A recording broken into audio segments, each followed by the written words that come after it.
All right. Shalom, shalom. First and foremost, I want to give all praises, honor, and glory to Yahweh, Hashem, Yahawashi, Hashem, Brakah. Double honors to the apostles and elders of Great Millstone who taught me this truth and who will rule well in this truth. Shalom to the 144,000 and the hopeful elect of the nation of Israel that's scattered throughout the four corners of the earth.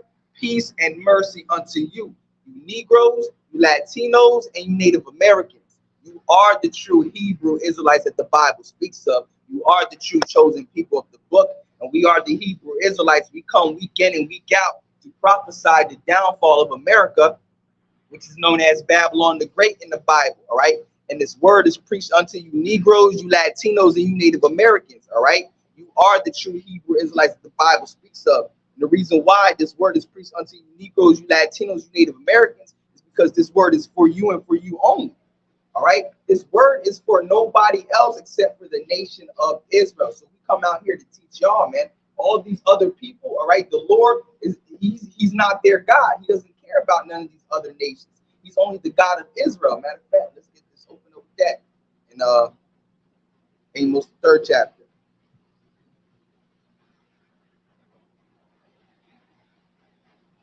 This is Amos.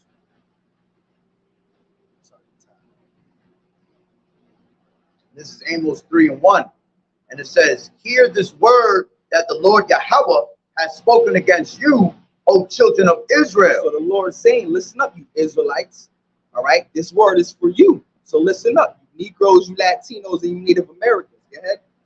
It says, against the whole family which I brought up from the land of Egypt. Yeah, so the Lord brought us up out of the land of Egypt. That's something that we celebrate. We're celebrating that right now. The Passover. That's what the Passover is about. All right, the Lord bringing us up out of the land of Egypt, man. All right, because that's the greatest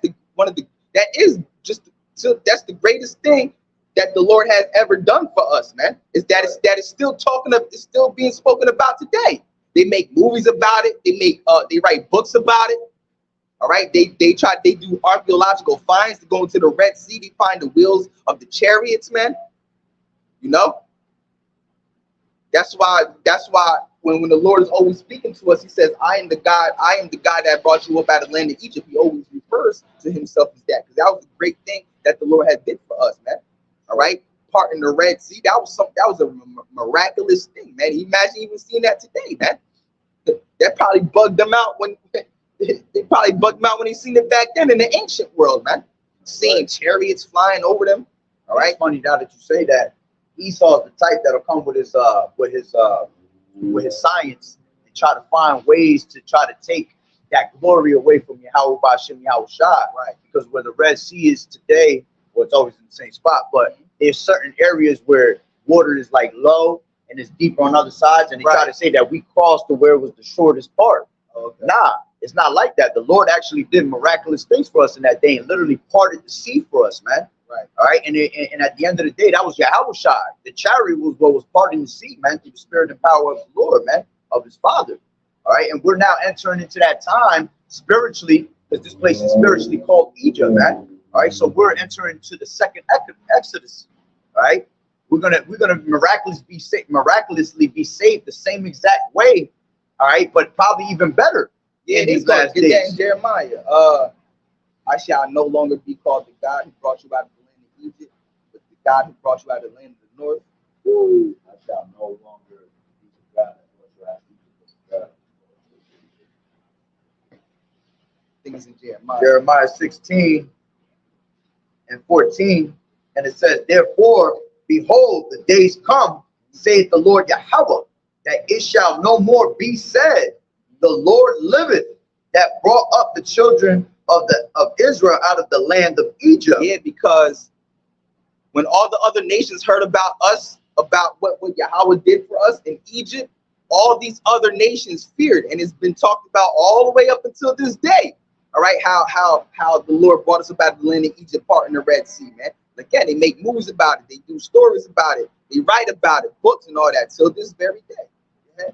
It says, but the Lord Yahweh liveth, that brought up the children of Israel from the land of the north. Yeah, so it was such a great thing that what Yahweh did for us in the land of Egypt that he kept referring to. Remember, I'm the God that brought you out of the land of Egypt, out of the house of bondage. But he said it's not going to be called, I'm not going to be called no more that God that brought you out of the land of Egypt. What I'm about to do is greater.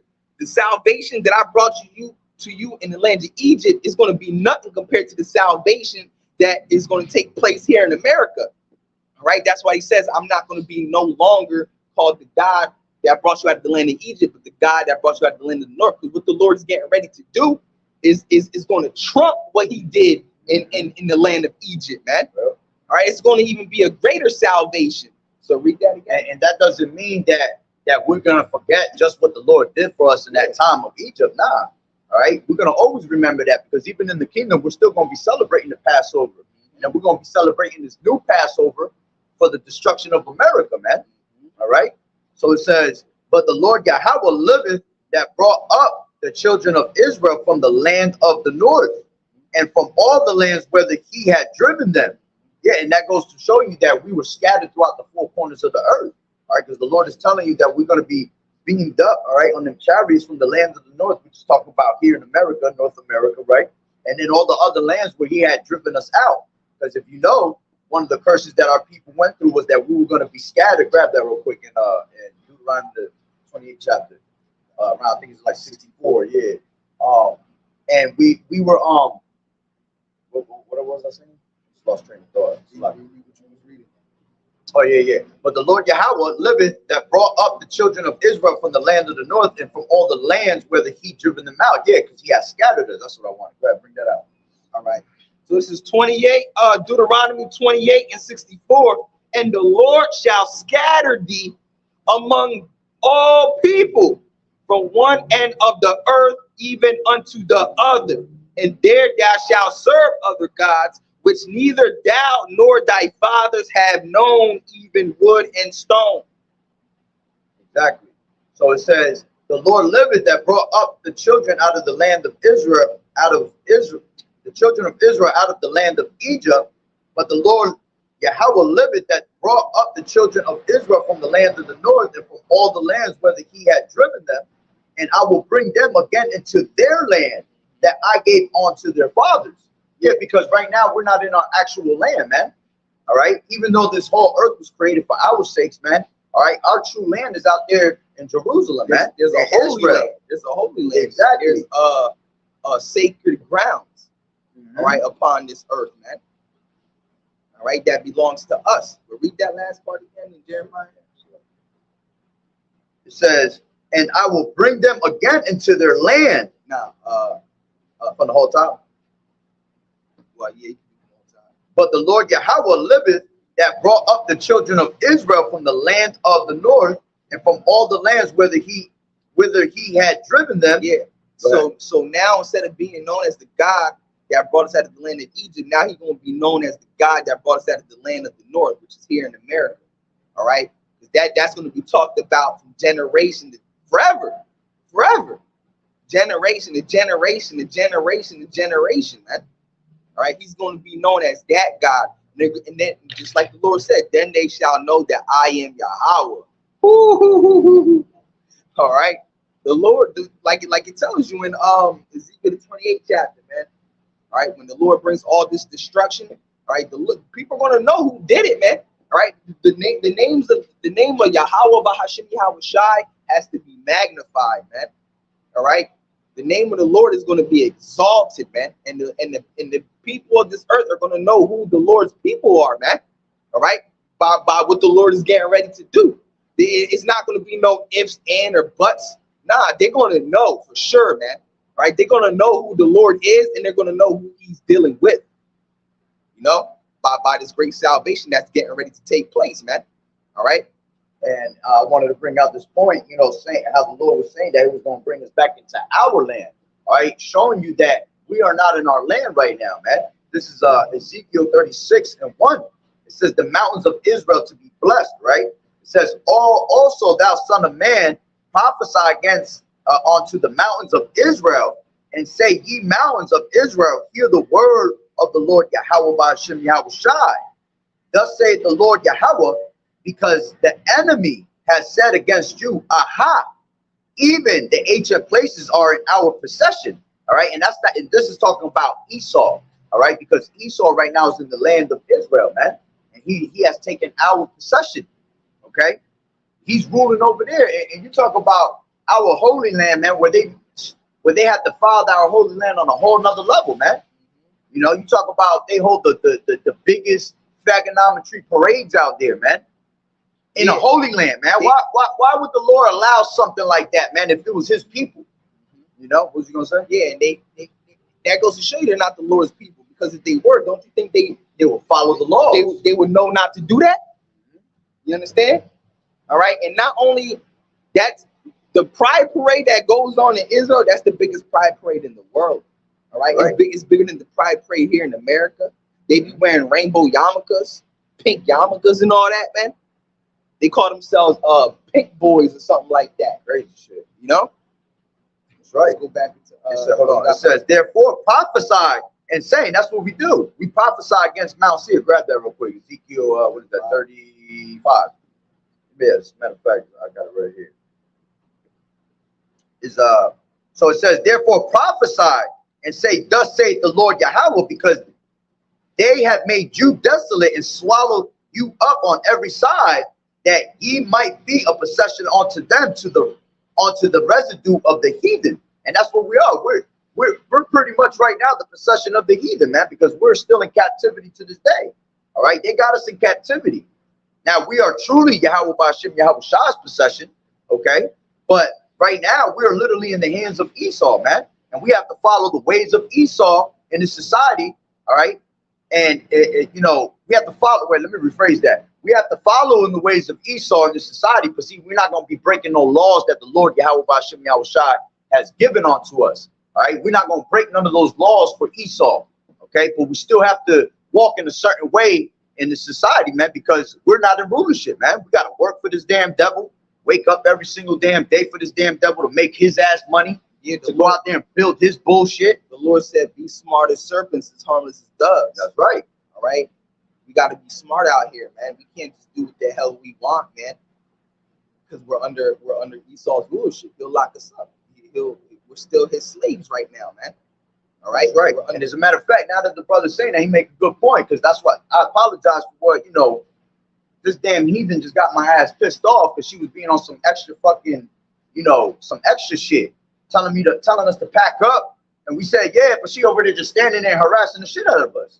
I had to finish a couple lines so I could continue and let everybody know we're gonna move to another spot, and she over here harassing her, and then I start talking a little shit to her. You know what I'm saying? But that's not smart.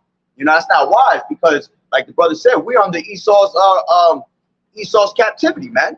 Scriptures tell you in what is that, Matthew the 5th chapter, verse 25, man. So you got to agree with thine adversary, all right? Meaning your enemies, and all these people are fucking enemies out here, man. All right, so we have to actually, you know, we have to agree with these damn devils, all right? As long as it ain't going off according to YAHWH, okay? And we have to, you know, we have to use this world, but not abuse it, as the scriptures say, you know? So it says, and ye are taken up in the lips of talkers, and are an infamy of the people, okay? It says, therefore ye mountains of Israel, hear the word of the Lord Yahweh. Thus saith the Lord Yahweh to the mountains, and to the hills, and to the rivers, and to the valleys, to the desolate wastes, and to the cities that are forsaken, which became a prey and risen to the residue of the heathen that are round about. Therefore, thus saith the Lord Yahweh, surely in the fire of my jealousy have I spoken against the residue of the heathen, and against all Idumea. And that's what we're doing right now. We're actually speaking up against Mount Seir. Grab that real quick, what you have. It tells us right here, as a matter of fact, does it say it there? It says, prophesy against Mount Seir. Judgment of Mount Seir is the title of that chapter right there, man. All right, this is Ezekiel 35 and 1. Moreover, the word of the Lord came unto me, saying, Son of man, set thy face against Mount Seir and prophesy against it. That's right, and that's why every time we prophesy against it, that fucking spirit of Satan come around trying to fuck with us, man. because we're prophesying against this place, man. All right, Satan is Esau's right-hand man. So us prophesying against Esau is us prophesying against Satan too. You see, because he comes in the working of Satan, man. That's why I can't wait for these heathens to be taken out the fucking way already, man. Because everything that's around us, man, is just it's just straight vain, man. Like the scriptures tell you, everything is vanity around us, man. And it all starts because of Esau, man. Right? Son of man, set thy face against Mount Seir and prophesy against it. Yeah, in the modern day, Mount Seir is America, man. So the Lord told us to prophesy against this place, man. All right. Let these people know the downfall of America that is coming and that is going to be destroyed. Right. Because Mount Seir was one of the major cities. All right. And no, Mount Seir was the place of East, was one of the major cities in Edom. Mm-hmm. All right. And in the modern day, Edom and Seir is here. All right. Because this is Edom's empire. This is Esau's Edom top's king. This is his top kingdom here in America, man. Right. And also in Jeremiah the 28th chapter says, prophesy against many kingdoms, man, and countries. All right. And that's what we're doing. That's what the prophets of today are doing. They're prophesying against many kingdoms and countries. And that's what we're doing here in America, man. All right. We're prophesying against this place, letting you know that the Lord hates this place. And that's why he's getting ready to make it fall and crumble, man. All right. Destroy through what's it say in Isaiah the 14th chapter? He's going to sweep it with the bosom of destruction. Fire is just going to sweep the land, man, and destroy it, man. I can't wait for that day, boy. All right, I got something. All right, Genesis 36:1. Now these are the generations of Esau, who is Edom. Yeah, Esau is Edom. All right, Esau is Edom, meaning the Edomites are the descendants of Esau. Esau is the forefather of the Edomite nation, the Edomite race, which today is the so-called Caucasian race. All right. So the Lord said, prophesy against y'all, man. All right. Because you are the people that the Lord hates the most. This is verse 8. Thus dwelt Esau in Mount Seir. Yeah. Esau is Edom. Yeah, Esau is Edom. He dwelt in Mount Seir. So the Edomites, all right, they ruled in Mount Seir. The Edomites, the Caucasian race, man. They ruled in Mount Seir. And what we just read, the Lord said, prophesy against Mount Seir. And where's that? That's in Petra today, right? Is it in Petra? Yeah, it's known as Petra. Petra, exactly. They try to cover the name up. Exactly. Because that's what Esau does. He tries to hide himself, man. But we in those last days where it tells you in Jeremiah 49:10 that Esau can no longer hide himself, man. All right. The Lord is exposing him on a whole nother level right now, man. Second Thessalonians 2, man, when it says the man of sin shall be revealed, the son of perdition. All right. This is 9. And these are the generations of Esau, the father of the Edomites in Mount Seir. See, Esau is the father of the Edomites, the forefather of the Edomite race. Out of Esau's loins comes the nation of Edom. All right, and today Edom is the so-called white people. The Lord say he hates Esau, Edom. All right, but what I really want to get into is that what we was talking about from the beginning, man. Where I mean, if you want to keep going with what you said. Yeah. Let me finish this part on 36. Yeah, Ezekiel 36 and 5. Therefore, thus saith the Lord Yahweh, surely in the fire of my jealousy have I spoken against the residue of the heathen, and against all Idumea, which have appointed my land into their possession, with the joy of all their heart, with the spiteful minds to cast it out for a prey. You see, and this is why you see that all these nations right now. There's a video that's being leaked out where it's showing that all these nations that are around about Israel, they're all coming up against Israel now. They're ready to take Israel out, man. And what was they saying? That they wanted the main people they want to take out is Israel and the United States. Yeah, because they go allies. Exactly, they're allies, man. They go hand in hand. All right. Esau, them Amalekites was ruling out here in America, man. That's why you got all these Amalekites, all right, from Israel, all right, those Edomites over there. They come over here, man. They flood this place, especially the East Coast of America. That's how you know, bro. The East Coast gonna get hit all the way to the the West Coast, bro. This place is done, bro. That's how, because this truth, all right, started where? In the Mecca, all right, New York, man. All right, Right. And that's why. Why is it called the Mecca? Because if you go to New York, man, you got every single race from every single, you got every single nation from every single country out here internationally, man, living right here in America. America's the only place that you see every single type of nation, basically, you know, mixed in together. You go to these other nations, man, you ain't gonna see all these different types of nations mixed up in their lands, man.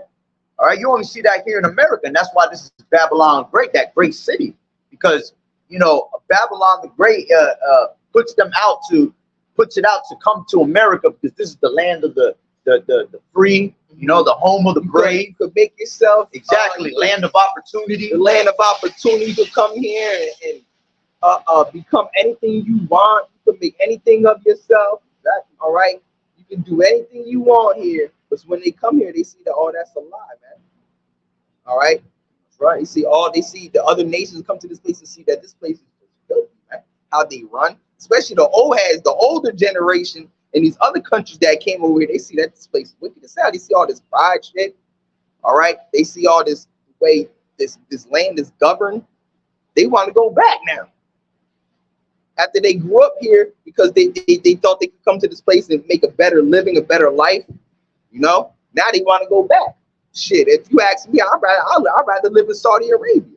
Straight up, Saudi Arabia is fire, bro. All right, the laws out there are fire, bro.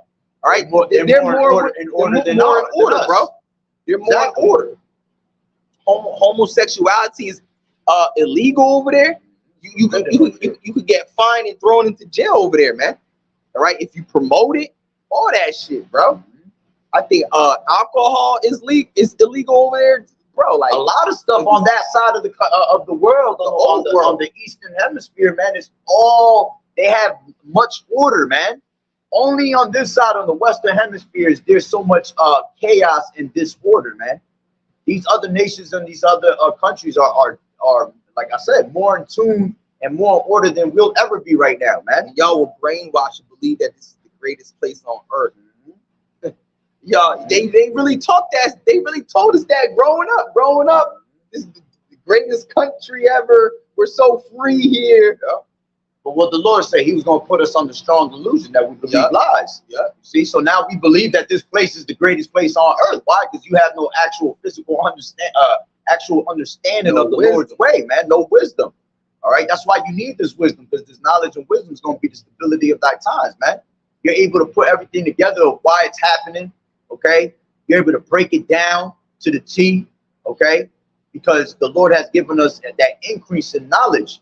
You know, he's lifted our people up from the curses, man. Get that Isaiah 60. This is Isaiah 60. What? This is Isaiah 60. Because, you know, we was all living in that lie one time as well, but the Lord woke us up, man. From out of that madness. We were living in gross darkness just like the rest of these people out here, bro. Bro, before I came into this truth, I ain't know a damn thing, bro. I swore I thought I knew. Well, I know a little bit, you know. I knew about the, you know, even before I came into this truth, I knew about the Illuminati and, you know. We knew a lot because the scriptures talk about how we were going to be, since our youth, we've been around these scriptures, man. You know, we knew a little something. We just couldn't wrap our head around it because we were being taught by false prophets.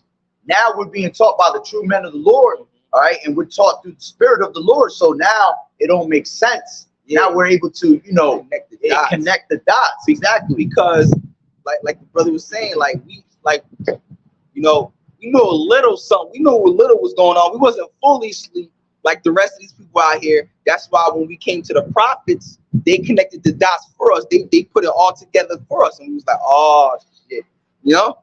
So that's why you got the Illuminati and the Bilderberg group, and you got the Bohemian Grove. All right, you got the Knights of the Templar. You got the you know, all these secret societies and these wicked societies, these crafty councils and all that, man. All right, we you know, because we knew. Look, that's why we just had it. The prophets had it pieced together for us. We were so close. All we needed was the prophets, and boom, now we here, bro. And we doing it like that to y'all, because there's still a lot of y'all out there that they right there. They're this close to the truth. Yep. They just need the prophets to connect. That's right. Basically, because what we're meant to do is plant the seed. We're meant to plant the seed in those that truly believe, man. And there's no such thing as I'm going to tell you, you're going to understand it. No, you have to plant that seed first, man. You got to make the person be intrigued to the word of the Lord, man. Because it's the spirit that beareth witness. That's why the scriptures tell you to test the spirits. We have to test the spirits to see who is the true children of the Lord out here.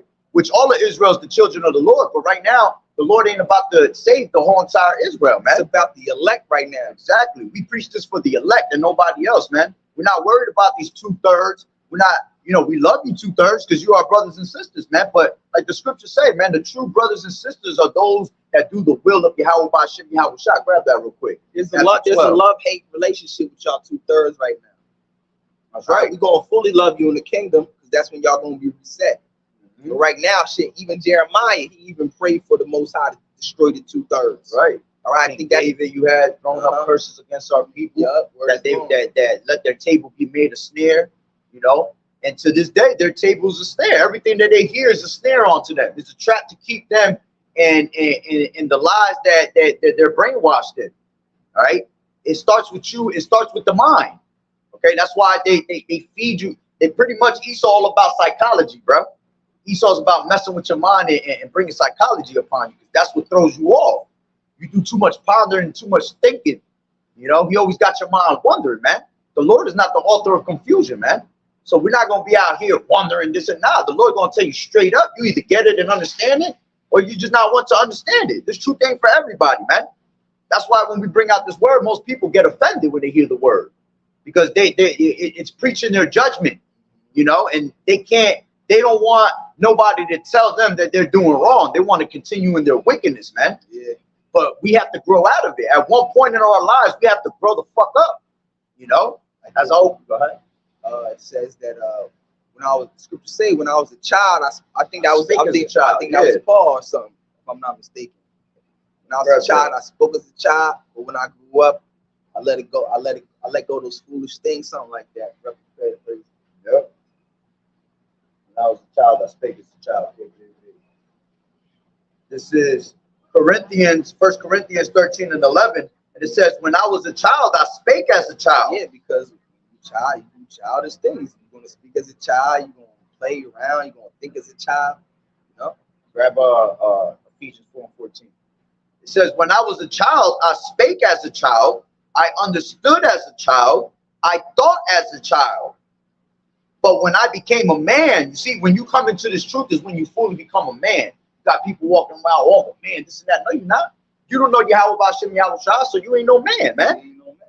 You're just a little boy running around here in your second childhood, man.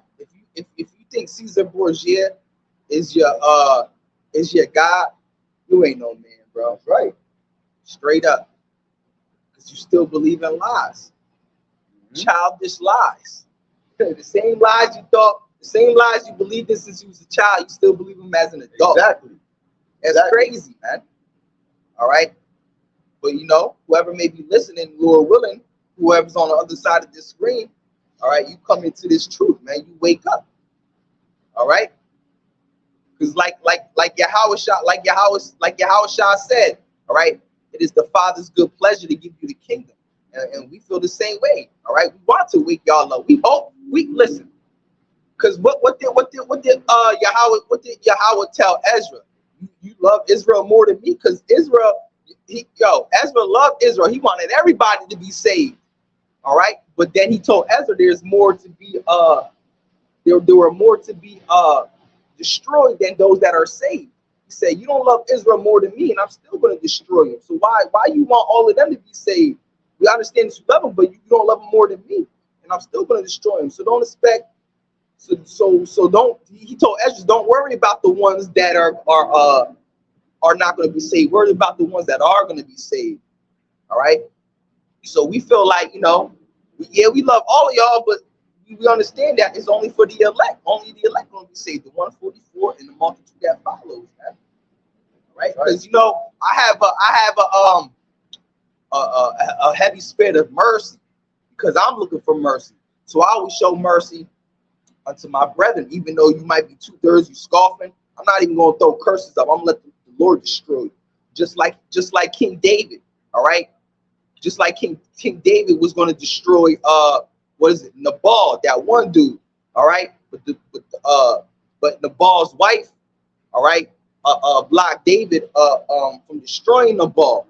All right, so he thanked the Lord, and then guess what? The Lord destroyed Nabal. all that vengeance is the Lord's anyway, man. So he thanked the Lord for destroying Nabal, because he was going to do that himself.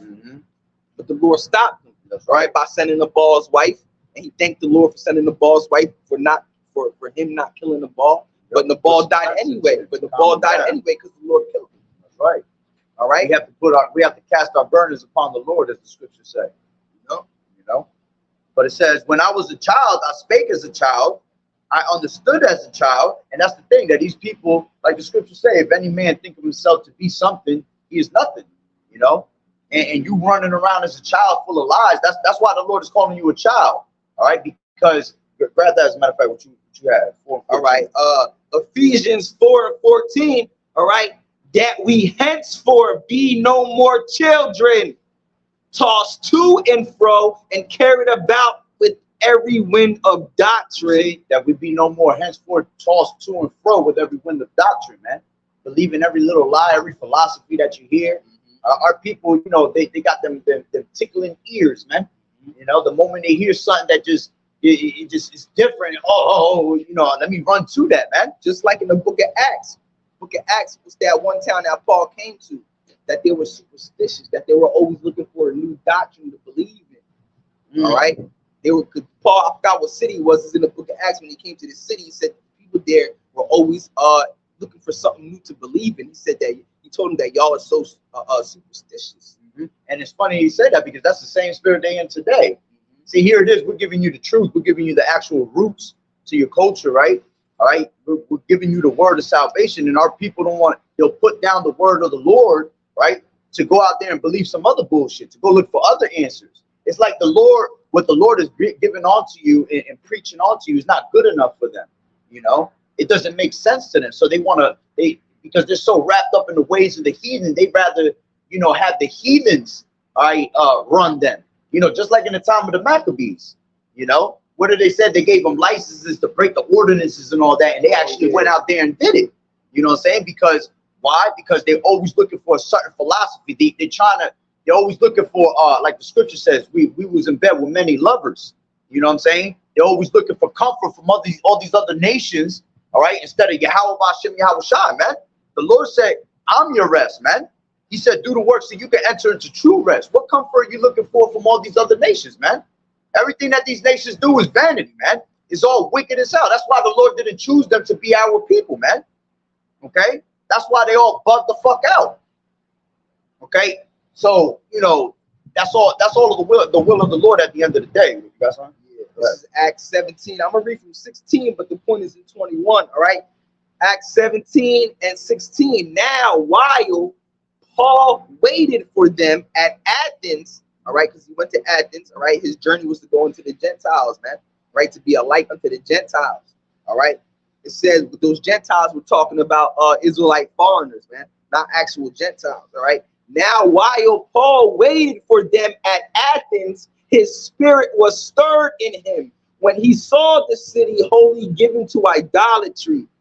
Therefore disputed he in the synagogue with the Jews and with the devout persons, and in the market daily with them that met with him. Then certain philosophers of the Epicureans and of the Stoics encountered him, and some said, what will this babbler say? And others, what will this babbler say? Others, some, he seemeth to be a setter forth of strange gods, because he preached unto them YAHAWAH'S and the resurrection. Yeah, so they thought he was preaching unto them a crazy doctrine, a strange doctrine, man. Crazy gods, because he was preaching YAHAWAH'S, man. All right. And they took him and brought him unto Areopagus, saying, we may know and they took him and brought him unto Areopagus, saying, May we know what this new doctrine whereof thou spakest is? For thou bringest certain strange things to our ears. We would know therefore what these things mean. For all the Athenians and the strangers which were there spent their time in nothing else but either to tell or to hear some new thing. So they're always in new doctrines, man. They were always trying to dive themselves into new philosophies, into new religious doctrines, that they couldn't wait to hear a new thing, man. That's why they begged Paul to let us hear what you got to say, man. Let us hear this new thing, man. And that's how it is, man, to you Israelites today, man. Y'all always in some new doctrine, being tossed and fro, believing every lie. All right, 1 minute you a Muslim, now you a God body. You know? Trying to sound smart. You can be trying to be a Christian and a Catholic at the same time, you know? Yeah, y'all niggas, even y'all Israelites be bugged out. You got Israelite Christians, bro. You got Israelites that they know they're Israelites, but they still believe in Christian doctrine. They still believe in hell. It's crazy. They believe those are the most bugged out ones. The Israelites that still believe in Christian doctrine, bro. How you know you an Israelite? How you claim to be? Yeah, I'm an Israelite, brother. You know, but you believe in Christian doctrine. The Christians don't teach who we really are. Right. You know what I'm saying? Y'all still believing in hell and that God loves everybody. Oh, but you know you an Israelite. The hell kind of shit is it? Who'd you learn that? Where'd you learn that you was an Israelite from? Not these Christians. You know, if you hear a Christian or anything like that speaking, it's because they heard this word somewhere down the line. This is 2 Timothy 4:3. For the time will come when they will not endure sound doctrine, but after their own lusts shall they heap to themselves teachers having itchy ears. So going into like what the brother's saying, man, you have our people to this day, they still trying to find these different philosophies and these different type of doctrines instead of the Lord's doctrine, man. I got you. The scriptures tell you that what? If they speak not according to this doctrine, it's because there's no light in them, man. So all these people that are speaking doctrine, their doctrine is of the darkness, man. It doesn't shine your path of light. It doesn't shine your path to the way of salvation, man. It brings you down to destruction. All right, let me finish it real quick. It says, and they shall turn away their ears from the truth and shall be turned on to fables. You see, going back to what the brother's saying, they believe all these dumbass lies that if you really sit down and you just break it down and you put your mind to it, the shit don't make no sense.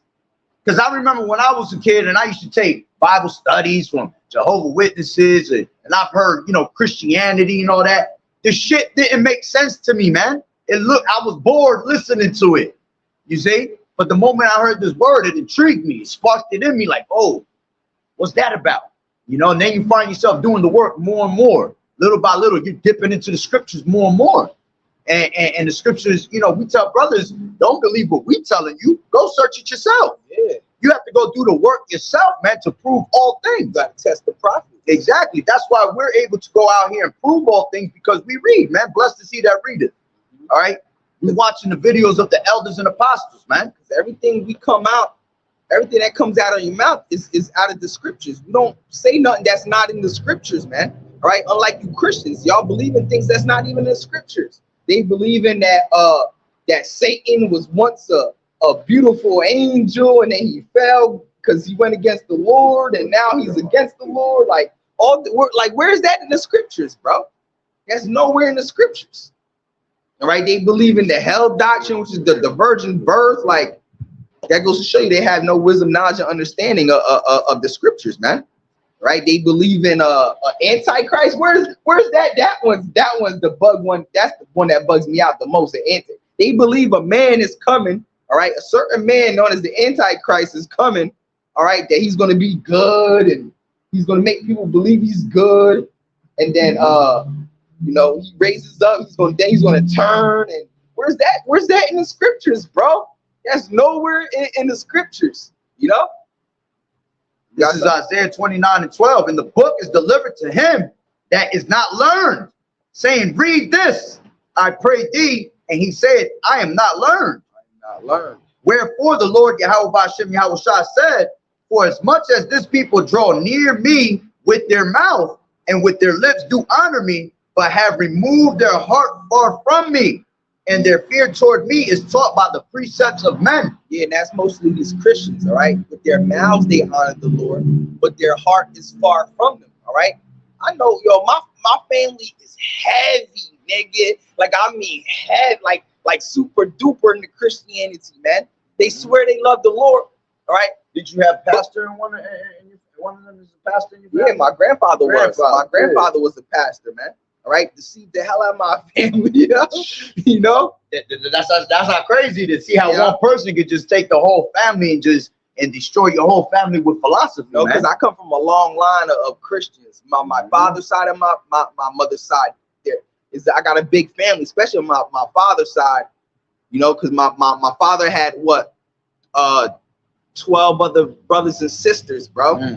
All right, so I got hella cousins and hella uncles. That's Ephraim, bro. You know, bro, you know, and they all heavy into Cesare Borgia, all right? They swear they worship the Most High, all right? But then after Sunday service, they go to the tattoo parlor to go get a tattoo. And then after they get a tattoo, they hop in the whip to listen to Christian music. Like what? Like how much of a hypocrite can you be? Like you read, with their mouth, they do worship me, but their heart is far from me, man. And he was born into Christianity. Shit, I was around Jehovah's Witnesses all my life. My whole family Jehovah's Witnesses. I got cousins that are women out there preaching, and they think that they're fucking preachers and all that. You know what I'm saying? Prophetesses. Yeah, all that, man. And that's just bugged out. Like that one lady that came up to us. Because if you understand where all these different religions come from, man, they come from 33-degree Masons, man. Yeah, that's all right, that comes from Charles T. Russell. All right, Jehovah's Witnesses. And these people really be thinking, oh, well, they're the people. You see them knocking on the door, on everybody's door. They're going door to door trying to spread the word. No, that's not what you're supposed to be doing. You're supposed to be on these highways and hedges and preaching the word in the chief place of concourse, man. Luke 14. Not knocking on somebody's door at fucking 6 in the morning in the middle of sleep.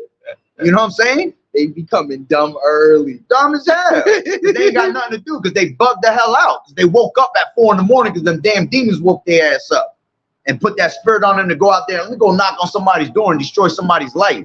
Because that's what they're doing at the end of the day. They're destroying our people, man. If the blind lead the blind, they're gonna both fall into a ditch, man. And that's exactly, we're pretty much right now, the prophets, what we're doing is we're trying to grab people's hands from that ditch. Because so many people are in that ditch right now, man. And only a few gonna climb out of there, man, and actually understand it. But the rest is gonna stay right there. And they're gonna be buried in that damn hole. What did the Lord say? He said the pastures of they scattered the sheep of my pasture. Yeah, woe to the pastors that scattered the sheep of my pasture, man. That woe means destruction. YAHAWAH'S said, I'm the true shepherd. That's right. He said, I'm the true shepherd. That's right. Grab that as a matter of fact. The 10th chapter in John. Yeah, he said, I am the door, man. If any other if you try to climb up some other way, you consider it as a thief and a robber because you're doing what Esau does. Yeah. Esau's climbing up some other way, trying to teach our people to climb some other way. All right. When the Lord basically telling you ain't even got to climb. I'm the door. You over there trying to climb when he got the door wide open and you can walk right through. You see? Go ahead. Stop. Chapter juicy. Yeah, go ahead. Start from the top. Yeah. I'm gonna get to the point. No. All right. This is John 10. I'll start. Yeah, John 10:1. All right. Verily, verily, I say unto you, he that entereth not by the door into the sheepfold, but climbeth up some other way, the same is a thief and a robber. All right. Yeah. If you're trying to climb up some other way, some other way is not this truth, not YAHAWAH'S. Is leaning to your own understanding. Scriptures tell you that many are deceived by their own vain opinions, man. So when you're doing that and you're trying to climb up another way and trying to find a loophole, all right, to get rid of YAHAWAH'S and Yahweh, then you wicked as hell, man. See, they what scriptures say that like they deny the power thereof, man. They're always gonna deny the name of the Lord, man, because they're too caught up in Jesus, man. Go ahead. It says, but he that entereth in by the door is the shepherd of the sheepfold. All right. Yeah, YAHAWAH'S is that door, man. All right. To him the porter openeth, and the sheep hear his voice, and he calleth his own sheep by name, and leadeth them out. And when he putteth forth his own sheep, he goeth before them, and the sheep follow him, and they know his voice. And the stranger will not. Say that again. All right. It says, to him the porter openeth, and the sheep hear his voice. Exactly. So the Lord opened us up to this truth, and only the sheep are going to follow, man. The sheep, my sheep hear my voice and they follow me, man.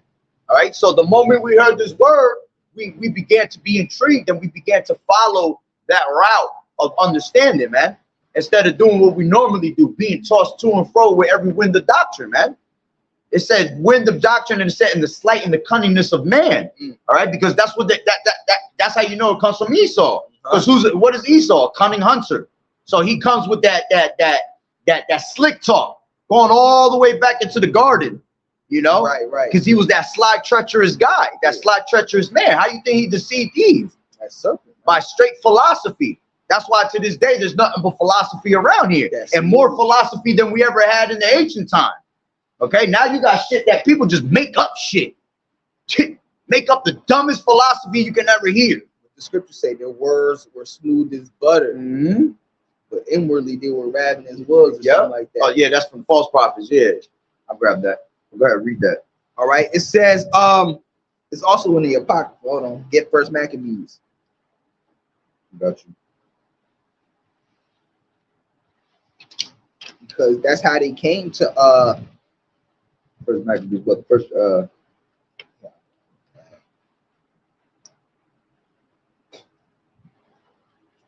yeah, First Maccabees 1:30. 1:30. And it says, and spake peaceable words unto them, but all was deceit. Yeah, talking about the Greeks. The Greeks is the serpent, Esau, man. All right, the Edomites, the devil. All right, because they came to us peaceable, but all was deceit, man. All right, and they slaughtered us. All right, because they were under what? Antiochus Epiphanes the fourth. All right, at that time, he was that wicked root that the scriptures talk about. All right, he did that's why the Lord had worms crawling out his fucking body, man, because he was just that wicked. He did a slaughtering, man. Slaughtering to our people, but our people want to join Greek fraternities and sororities and all that shit, man. All right, you know, they want to be like the Greeks, not knowing that the Greeks slaughtered us, man, during that Hellenization period, made us eat pork and all abominable things. All right, they was taking swine flesh and sacrificing against the altar of the Lord. I was gonna say that they were sacrificing it on the altar, man. All of that, man. Wicked as hell. All right, so let's go back in Still sacrificing on the altar to this day. You know what I'm saying? Spiritually. Because then when they could, like you said, they'll try to go out there and act like they're preaching the word of the Lord, but then go eat pork right after that. Right after doing some dumb shit, man. Okay. All right. So this is first. Also, like let me finish this. Okay. And spake peaceable words unto them, but all was deceit. For when they had given him credence, he fell suddenly upon the city and smote it very sore and destroyed much people of Israel. Yeah, so when we believed their words, it was really deceit. So when they came with those words, they smote us. Just like the serpent smote Eve in the garden by giving us false philosophies, religion. He did smite us because we fell from our immortal state. All right. It said, hold on. It says 41. Moreover, King Antiochus wrote to his whole kingdom that all should be one people and everyone should leave his laws. Yeah, you see what they did to us. All right, when Antiochus Epiphanes was ruling, all right, he put a charge out that's saying that everybody should leave their laws and go keep their laws, man. That's right. And what were they doing at that time? They were burning books, the Bibles. Anybody that got caught with a Bible, they got killed, man. They wanted them, putting them to death. Same thing that's going to happen to us in these last days, man. Especially when the persecution of the prophets come, man. They trying to come at us the most, man. They trying to put us in prisons and trying to put us down to death so this word doesn't go out, man. But little do they know, it's not up to them. It's up to YAHAWAH'S to do. It's up to YAHAWAH'S will, all right, to keep us. It says, so all the heathen agreed according to the commandment of the king, yeah, many also of the Israelites consented to his religion. Yeah, so there was a lot of wicked of our people, like it explains in further in the chapter that there were wicked Israelites that made a covenant with them. All right. Yeah. So our people consented to their ways. That made our people wicked. All right. That's why our people are wicked today as well, because we consent to Esau's ways. We had took on his ways. You have your father the devil, YAHAWAH'S said, man. This is verse 11. In those days went there out of Israel wicked men who persuaded many, saying, let us go and make a covenant with the heathen that are round about us. So that's like me telling this brother, yo, come on, let's go eat this pig. Yeah. Let's go. You know what I'm saying? I got this pig roast right on the floor in the box. Don't that shit look good? The pig feet. Oh, that reminds me, yo. I was scrolling on Instagram. You know, I be scrolling through the reels, the Instagram reels, trying to find a video. You know, I might catch a video to do a lesson on. All right, if I find something interesting enough. But I be scrolling on Instagram and I see the nigga, but he had hamburger buns. And between the hamburger buns was a pig ear. Nigga, just flat. That's funny you said that. It was just say that. It was flat, but it was a pig ear just in his bun, nigga. Like straight wicked, yo.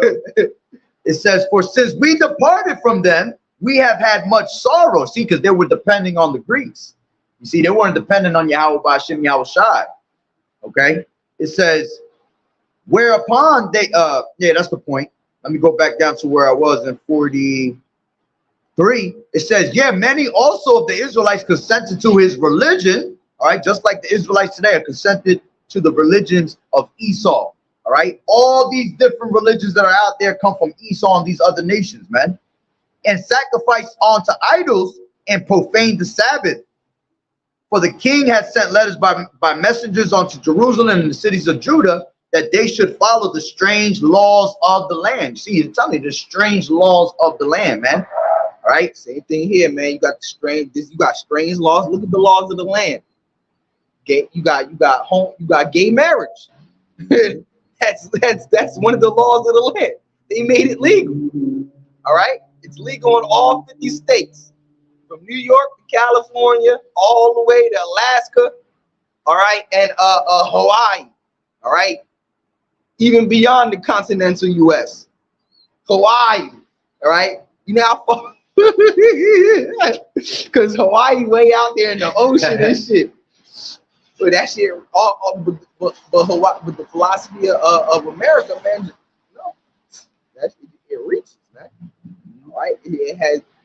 Nations have been drunken of America's wine, man. All right. You got that? Yeah, you got that. No, I was saying it was up in here. Got Acts right there. This is Acts 17 and 11. These were more noble than those in Thessalonica, in that they received the word with all readiness of mind. Yeah, the church of Berea, right? That's talking about the church of Berea. It says, and search the scriptures daily whether those things were so. Talking about what we were saying before, you have to go and search these things for yourself, man, to see if they were true. All right, because anybody can say anything. Anybody can have a whole damn demon on them, man, and sweet talk you, man. All right. Remember, scriptures talk about how Satan disguises himself as an angel of light. Okay, so they'll come with a certain philosophy and make it sound good, and your ass is there just dipping your finger, tasting it like, ooh, that tastes a little good. All right, once you get that little taste of it and you think it tastes good, you just doubted the Lord and you just planted a seed of doubt into your mind. Yeah, all right. These Christians, they always come with a prosperity doctrine. That you're gonna make millions and the Lord give you what your heart desire, which is true. All right, but the way they teach it, nigga, it's a whole different gospel, bro. All right, the Lord is gonna give us enough of what we need, just to get by. All right. The Lord is not going to give us millions, all right, to the true prophets, man, because what do the scriptures say? A gift blinded the mind of the wise. Right. All right. Because a nigga, he could be a super duper diabolical in this truth, going hard in this truth. All right. He could be a super prophet, one of the illest prophets out here, all right, that preach, great millstone doctrine, but you give this nigga $10 million, you know, he just might start going off, go back into the world. Oh, because now he just got $10 million. Now he want to go vacate every weekend, not even go out to the highways and hedges anymore.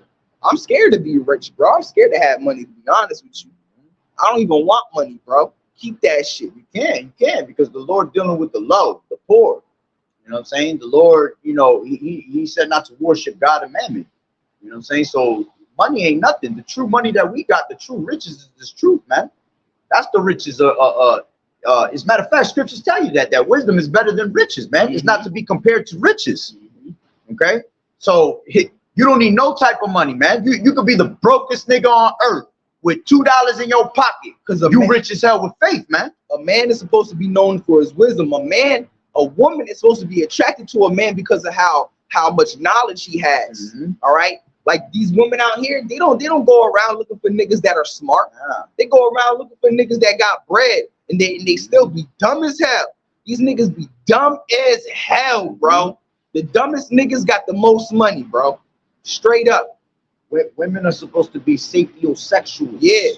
All right. And those are those that get turned on by knowledge. And even with us, we get turned on when we see a woman that has knowledge. You know what I'm saying? Right. Because knowledge is everything. A woman that's not a whore. Exactly. You know?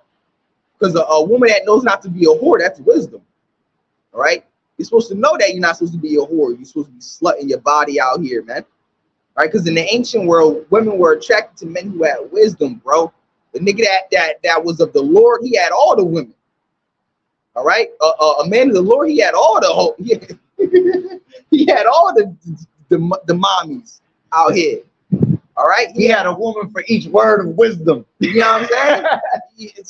That's what a man is supposed to be known for. That's what is supposed to attract a woman to a man. All right, when a woman sees a man has wisdom, all right, he walks in godly ways. He ain't no dumb nigga, all right? That's what's supposed to draw her in. But nowadays, these women are so dumb, they attracted to dumb shit. You know? They're not even attracted to a man who they look at us like we the low. And the nigga that walking around with his pants sagging, with money falling out his pocket, the dumb nigga driving the Benz, all right? Smoking hella bud, all right? Listening to Lil Durk. I hate these new rap niggas, yo. And now that you say that, I'm thinking about that's how you know that the Lord is attracted to us, because we're considered as a delicate and comely woman unto the Lord. So when he see us with the wisdom, see, the Lord is attracted to us to have that we have that wisdom. So that's why he continues to sup with us. He continues to give us the increase of more knowledge, man, because he sees that we want to learn knowledge, that we're not casting his knowledge to the side. He sees that we're taking heed. That's what the Lord said. He said, take heed of his doctrine, man. Because that's how you're going to be able to save you and the others that listen to you, man. You know? The scriptures say that we don't just learn for ourselves, but the ones that seek learning. Ooh. This is James 2:5. Hearken, my beloved brethren, has not Yahawah chosen the poor of this world, rich in faith, and heirs of the kingdom, which he had promised to them that have loved them. Yeah, the Lord chose the poor of this world, right? So he can show his power, right? The Lord could take a man, all right, that's homeless, that look dirty as hell, all right, and then he could use that brother to confound other people who think they know something. All right, they were like, this nigga bum, this nigga ain't taking a shower in 10 days. How does nigga know all this damn knowledge? He over here talking some fire. He confounding people that went to college for 6 years. You know? That's right. The Lord could take a nigga that didn't even graduate high school, give him all the knowledge and wisdom he has ever known in his life. All right, and he confound a nigga with a master's degree. All right, get it? You know what I'm saying? I'm gonna read this. Grab our 1 Corinthians. What's going on, boss? What's up? Grab our 1 Corinthians, the first chapter. Right. This is Romans 11:33. You guys don't mind if we out here, right? And we in the cut right now. Huh? All right, thank you. I appreciate that, brother. This is Romans 11:33. First Corinthians, the first chapter, where it talks about how use the weak to confound the wise. This is 11 and 33. Oh, the depths of the riches, both of the wisdom and knowledge. I know. But you see, look, see how it was though, how he reacted compared to the other damn devil, she-devil that we had. Yeah, but still, she didn't either. And the depths of the riches, both of the wisdom and knowledge of Yahweh, how unsearchable are his judgments and his ways past finding out. See, the depths of the riches, which is this wisdom. Nothing is to be compared to when it comes to this truth, man. This is the greatest thing that the Lord has given you on this side, man. All right? Because many are called and few are chosen. So it ain't for everybody. So if you're able to understand this truth, that's the Lord having mercy on you, man. All right? As I always say, it's like when you go to school, when you first start school and you go, you know, your teacher want to tell you got an A. All right. And then your job is to keep that A for the year. That's the same thing with us. We get this truth and you're able to call on the name of the Lord. You better never let that go, man. You got to hold that tighter than your true love. Okay. And you got to keep that all the way to the end, because that's what's going to be your salvation. All right. Go ahead. All right. So this is 1 Corinthians. I'll start at 20. All right. 1 Corinthians. No. It's like I'll start at 8 because this is all juicy. Yeah. You might as well go into it. All right. So this is 1 Corinthians 1 and 18. All right. For the preaching of the cross is to them that perish foolishness, but unto us which are saved, it is the power of the Most High. Ooh. See, and that's the beauty of it. Because see, the Lord, what does the scripture say? That through the preaching, through the foolishness of preaching, is what the Lord loves the most, man. He likes for us to look foolish out here. See, we look foolish to the world, but to every time we're doing the work of the Lord, angels are rejoicing in the heavens, man. The Lord loves taking the lowly, bro. He loves making our people look stupid, but we're not really looking stupid to him, to the people. But he wants us to make us look stupid, all right? To exalt us later, to exalt us, to confound the people later. That's how the Lord shows his power, bro. He wants us to look crazy out here, so when that time comes, these people have to know we're really not the crazy. They're the ones that's crazy, and they're going to be super confounded, bro. They're going to be like, dang. Because at the end of the day, what we're doing is by preaching. The foolishness of preaching is us exalting YAHAWAH'S, YAHAWAH'S, man. So that's why when the time comes for us exalting the Lord and rolling out that red carpet for him, when he comes back, he has no choice but to give us to exalt us, man, because we did his work. Right. Okay. That's why I said, go ahead, read that. I grabbed something. All right. So this is 1 Corinthians 1 and 18. For the preaching of the cross is to them that perish foolishness, but unto us which are saved, it is the power of the Most High. Yeah, so when we preach, man, that's the power of the Most High, man. All right. To them it's foolishness, but to us it's the power of the Most High, man.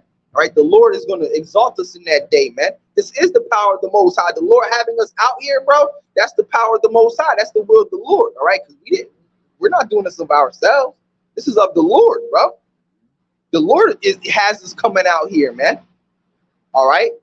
We're not like, yo, when we think a thought, like, I'm going to go out to the highways and hedges today. Or when we go out to the highways and hedges, when we do the lesson, that's the Lord controlling us to do those lessons. All right. That's the Lord speaking through us. That's not of ourselves. Like it says in, I think it's Galatians. Is it Galatians? When it says not of ourselves, when it talks about faith. That faith is not of ourselves, but by the grace of the Most High, is a gift. This is 2 Corinthians 4 and 5. And it says, for we preach not ourselves. Yeah, we preach not ourselves. But Hamashiach YAHAWAH'S, the Lord, and ourselves, your servants for YAHAWAH'S sake. You see? So we don't preach it. We don't preach of ourselves, man. This is all of the Lord. All right? We preach the Lord by the Lord. This is 1 John 3 and 1. And it says, behold, what manner of love the Father Yahweh has bestowed upon us, that we should be called the sons of Yahweh. Therefore the world knoweth us not, because it knew him not. Yeah, so if they don't know the Lord, they're not going to know us, because we're preaching the Lord. Exactly. And if they reject us, they're not really rejecting us. They reject the Lord. And what has he bestowed upon us? This wisdom, man. You see? It says, beloved, now are we the sons of Yahweh, and it does not yet appear what we shall be. But we know that when he shall appear, we shall be like him, for we shall see him as he is. And every man that has this hope in him purifies himself, even as he is pure. You see? Go ahead. All right, this is First Corinthians 1:19. For it is written, I will destroy the wisdom of the wise and will bring to nothing the understanding of the prudent. Where is the wise? Where is the scribe? Where is the disputer of this world? Has not the Most High made foolish the wisdom of this world? Yeah, the Lord is going to destroy the wisdom of the wise, all right? And he's really kind of doing that now, all right? Because the wisdom that the wise, the elites have put out on this earth, all right, is all lies, all right? And it's being exposed by what? The prophets, all right? What was it say? That the Lord shall, we're breaking the strongholds, all right? That's what we're doing. That the Lord is bringing down the wisdom of the wise by his prophets. We're breaking those strongholds that were upon those, we're breaking those strongholds and the lies that are upon our people, man. All right? Through this word. Right. All right? It says, for after that, verse 21, for after that, in the wisdom of the Most High, the world by wisdom knew not the Most High. It pleased the Most High by the foolishness of preaching to save them that believed. All right. So it pleases the Lord that we look stupid out here. All right. Because we believe. So that's why we come out here. We do what the Lord said to do because we believe, bro. If we didn't believe, if we didn't believe, we wouldn't be out here doing this because the Most High said to do it, right? So do we believe it? So we doing it, bro. Luke 14, go out to the highways and hedges and compel them to come in that my house may be filled, man. Right. All right. If we didn't believe, we obviously wouldn't do it, bro. It's cut off. Nah. I don't even want to touch it. I might touch something and mess it up. I don't know why it's doing that though. It's like, it's, oh man.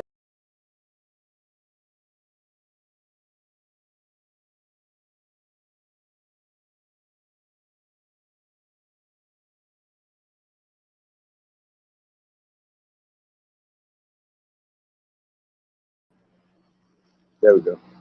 You're good. All right. This is Ecclesiasticus 10:5. In the hand of Yahweh is the prosperity of man, and upon the persons of the scribes shall he lay his honor. See, showing you how important. Now it's working. There you go. Okay. Showing you that prosperity comes of Yahweh by Hashem Yahweh Shai, like the scriptures say. What's that? Ecclesiasticus 14 or 13 tells you that prosperity, adversity, life and death all comes of Yahweh by Hashem Yahweh Shai. So for you to prosper in this society, man, all right, you have to have the word of the Lord, man. Like it tells you in Joshua 1:8, all right, that this word shall not depart from thy mouth. You should meditate in it day and night, because then you're going to make your way successful. You're going to make your way prosperous. Prosperous and successful to what? To salvation, to being saved, because you were a true believer. Go ahead. All right. So it says, 1 Corinthians 1:21, for after that, in the wisdom of the Most High, the world by wisdom knew not the Most High. It pleased the Most High by the foolishness of preaching to save them that believe. All right. Yeah. So this preaching, all right, is going to save us, like the scriptures say, that this engrafted word that can save our souls, man. Woo. All right. So it pleased the Most High to be out here looking like fools to the ones that believe, man. All right, because the Lord is going to make us look stupid on purpose. All right, and we don't care because salvation is in Yahweh Shai, like Paul said. All right, for we're not ashamed, for salvation is Yahweh Shai. We know we have to go through the humility and all of that, man. We know we have to be humiliated and looking like fools, man. We don't care. I don't care what y'all think about what this world thinks, bro. All right. You think I'm a care, bro? If I got the kingdom coming to me, y'all can call us whatever the hell y'all want, bro.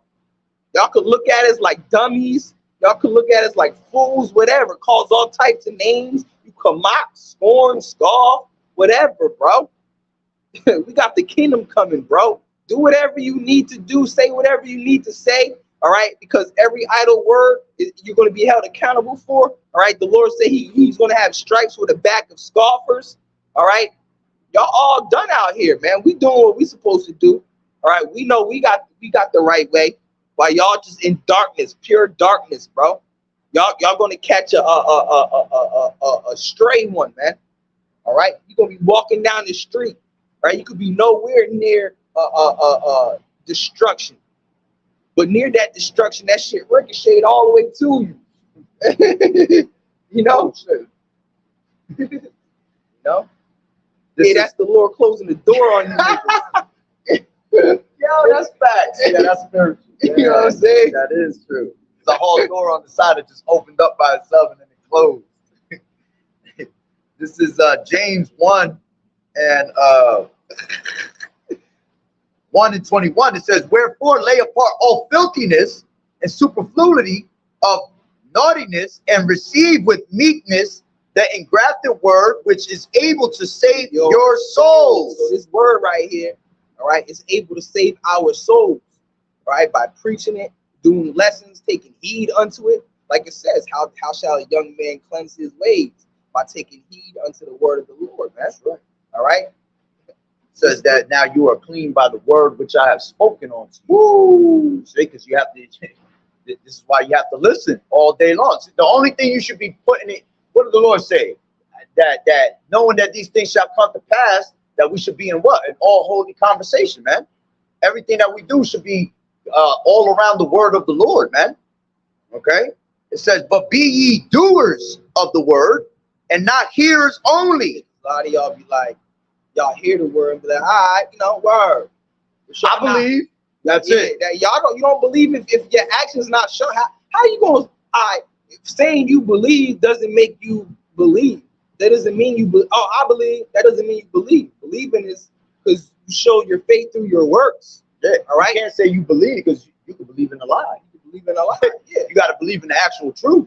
You know, actions speak louder than words. You know. Yeah, he been there for a minute. I want to see it. Oh, that is. No, right behind. Yeah. It said, be ye doers of the word and not hearers only, deceiving your own selves. For if ye any be a hearer of the word and not a doer, he is like unto a man beholding his natural face in a glass. For he beholdeth himself and goeth his way, and straightway forgetteth what manner of man he was. But whoso looketh into the perfect law of liberty, see, the perfect law of liberty, because that's what's going to set us free. The Lord said that he will give you this truth and it shall set you free. You know, you're free from all this fucking bullshit of the world, man. You're not sitting there caught up in it, all right, and brainwashed in it, okay?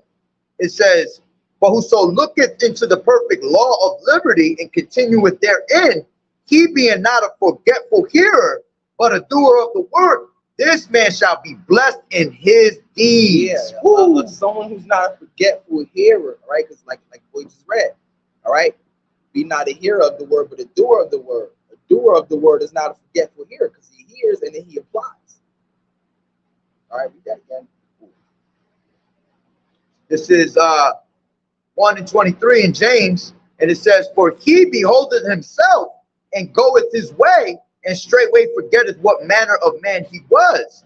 But whoso looketh into the perfect law of liberty and continueth therein, he being not a forgetful hearer, but a doer of the work, this man shall be blessed in his deeds. Yeah, because a man might come across the prophets one day, all right, and as he's walking home, he still has in his mind what he was told by the prophets. Oh, they said this, all right, boom, I'm gonna do it then. Like, you know, they showed me in the Bible. I ain't forget it. It hit him. You know, he was meant to hear it. He was meant to listen, take heed, all that. So he's going to do it. All right? That's right. So it says, verse 22, for the Jews require a sign, and the Greeks seek after wisdom. But we preach YAHAWAH'S crucified, unto the Jews a stumbling block, and unto the Greeks foolishness. Yeah, so YAHAWAH'S is a stumbling block to our people, man. Till this day, man. It was stumbling block. YAHAWAH'S was a stumbling block back then, now he's a stumbling block now, man. All right? Because they didn't believe on Yahawashi back then. They don't believe on him now, man. There's nothing new under the sun. We're the ancient nation of Israel coming back again, bro. All right? We were there in those times. All right? We were there in those times, bro. Straight up. So This is, hold on. This is, you got some? damn, I just lost my train of thought. Go ahead, go ahead. It says, Oh, I got you. All right. This is John 1 and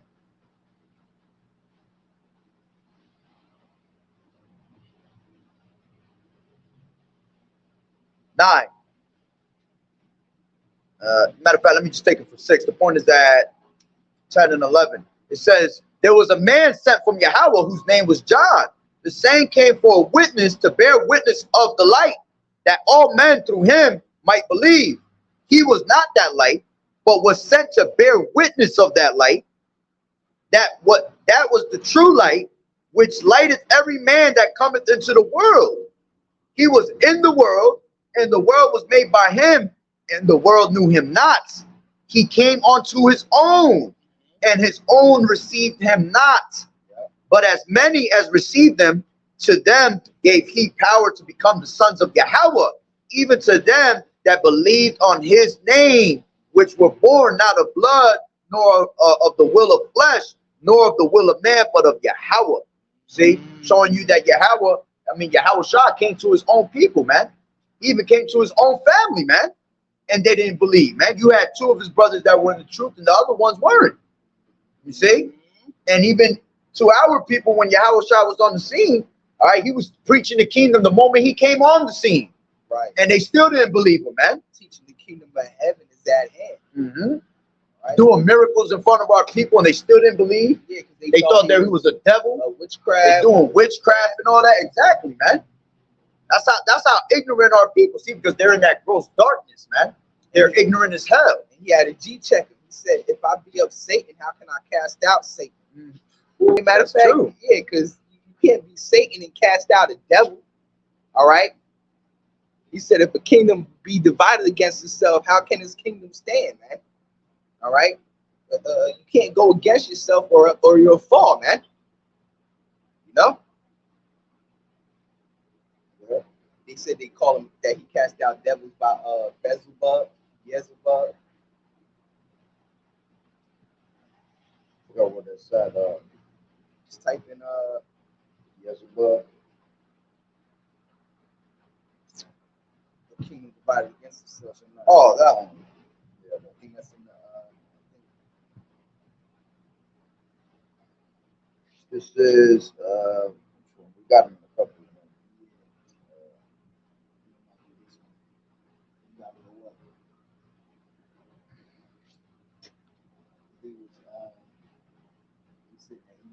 Yeah. Hey, Pharisees rebuke.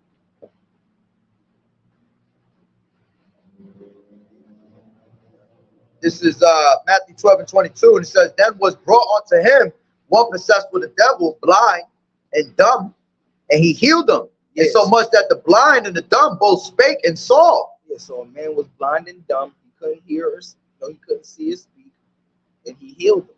All right. And all the people were amazed and said, is not this the son of David? Yeah. But when the Pharisees heard it, they said, this fellow does not cast out devils, but by Beelzebub, the prince of the devils. Yeah. So a prince of demons. They thought that he connected with another demon. Yep. He said To take out another demon. Yeah, they were getting this power from Satan, which was the prince of demons. Yep. And it says, and Yahawashi knew their thoughts and said to them, every kingdom divided against itself is brought to desolation, and every city or house divided against itself shall not stand. Yeah, so how can I cast out Satan if I am Satan? You know? Your kingdom divide, you can't go against yourself or you'll fall. All right, that's what he was that's what he's saying, man. How can I be Beelzebub? How can I cast that, get my powers from Satan if I'm casting out Satan? All right. Yeah. And if Satan cast out Satan, he is divided against himself. Yeah, and that's why America is going to fall, because America is a kingdom that's divided against itself. You got liberals, and then you got conservatives. You got Democrats, and then you got Republicans. All right, you got people that are with this most shit. You got people that's not with this most shit. There's a whole movement that's with it, and that's a whole movement that's not, man. All right, kingdoms with confusion always get divided. Yep, because it's just so much confusion that at one point, all these different philosophies are going to clash with each other, man. It says, and if Satan cast out Satan, he is divided against himself. How shall then his kingdom stand? And if I, by Beelzebub, cast out devils, by whom do your children cast them out? Therefore they shall be your judges.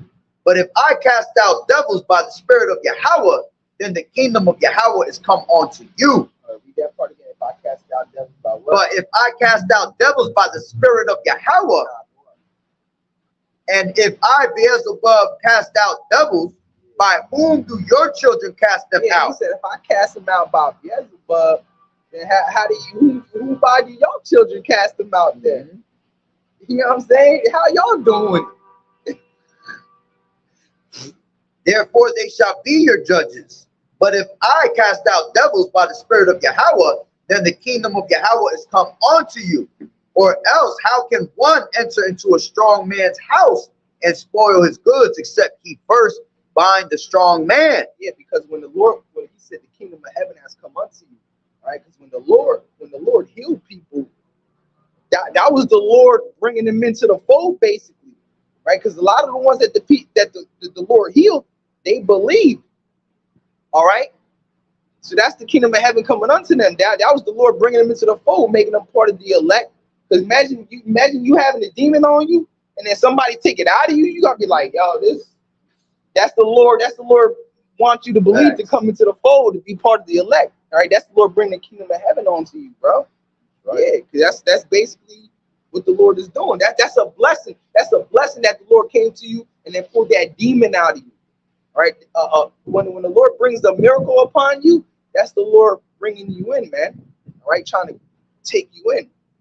Because, for example, that blind man, when they asked him who sinned, him or his father or his parents, he said neither, but to show you the power of the Lord, roughly paraphrasing. The Lord made him blind just so he could come into the fold, bro, or be part of the elect, you know? Because you going something like that happen to you, there's no way you ain't gonna believe, bro. All right, how you going to do so? How is somebody going to perform a miracle on you? How shall I perform a miracle on you?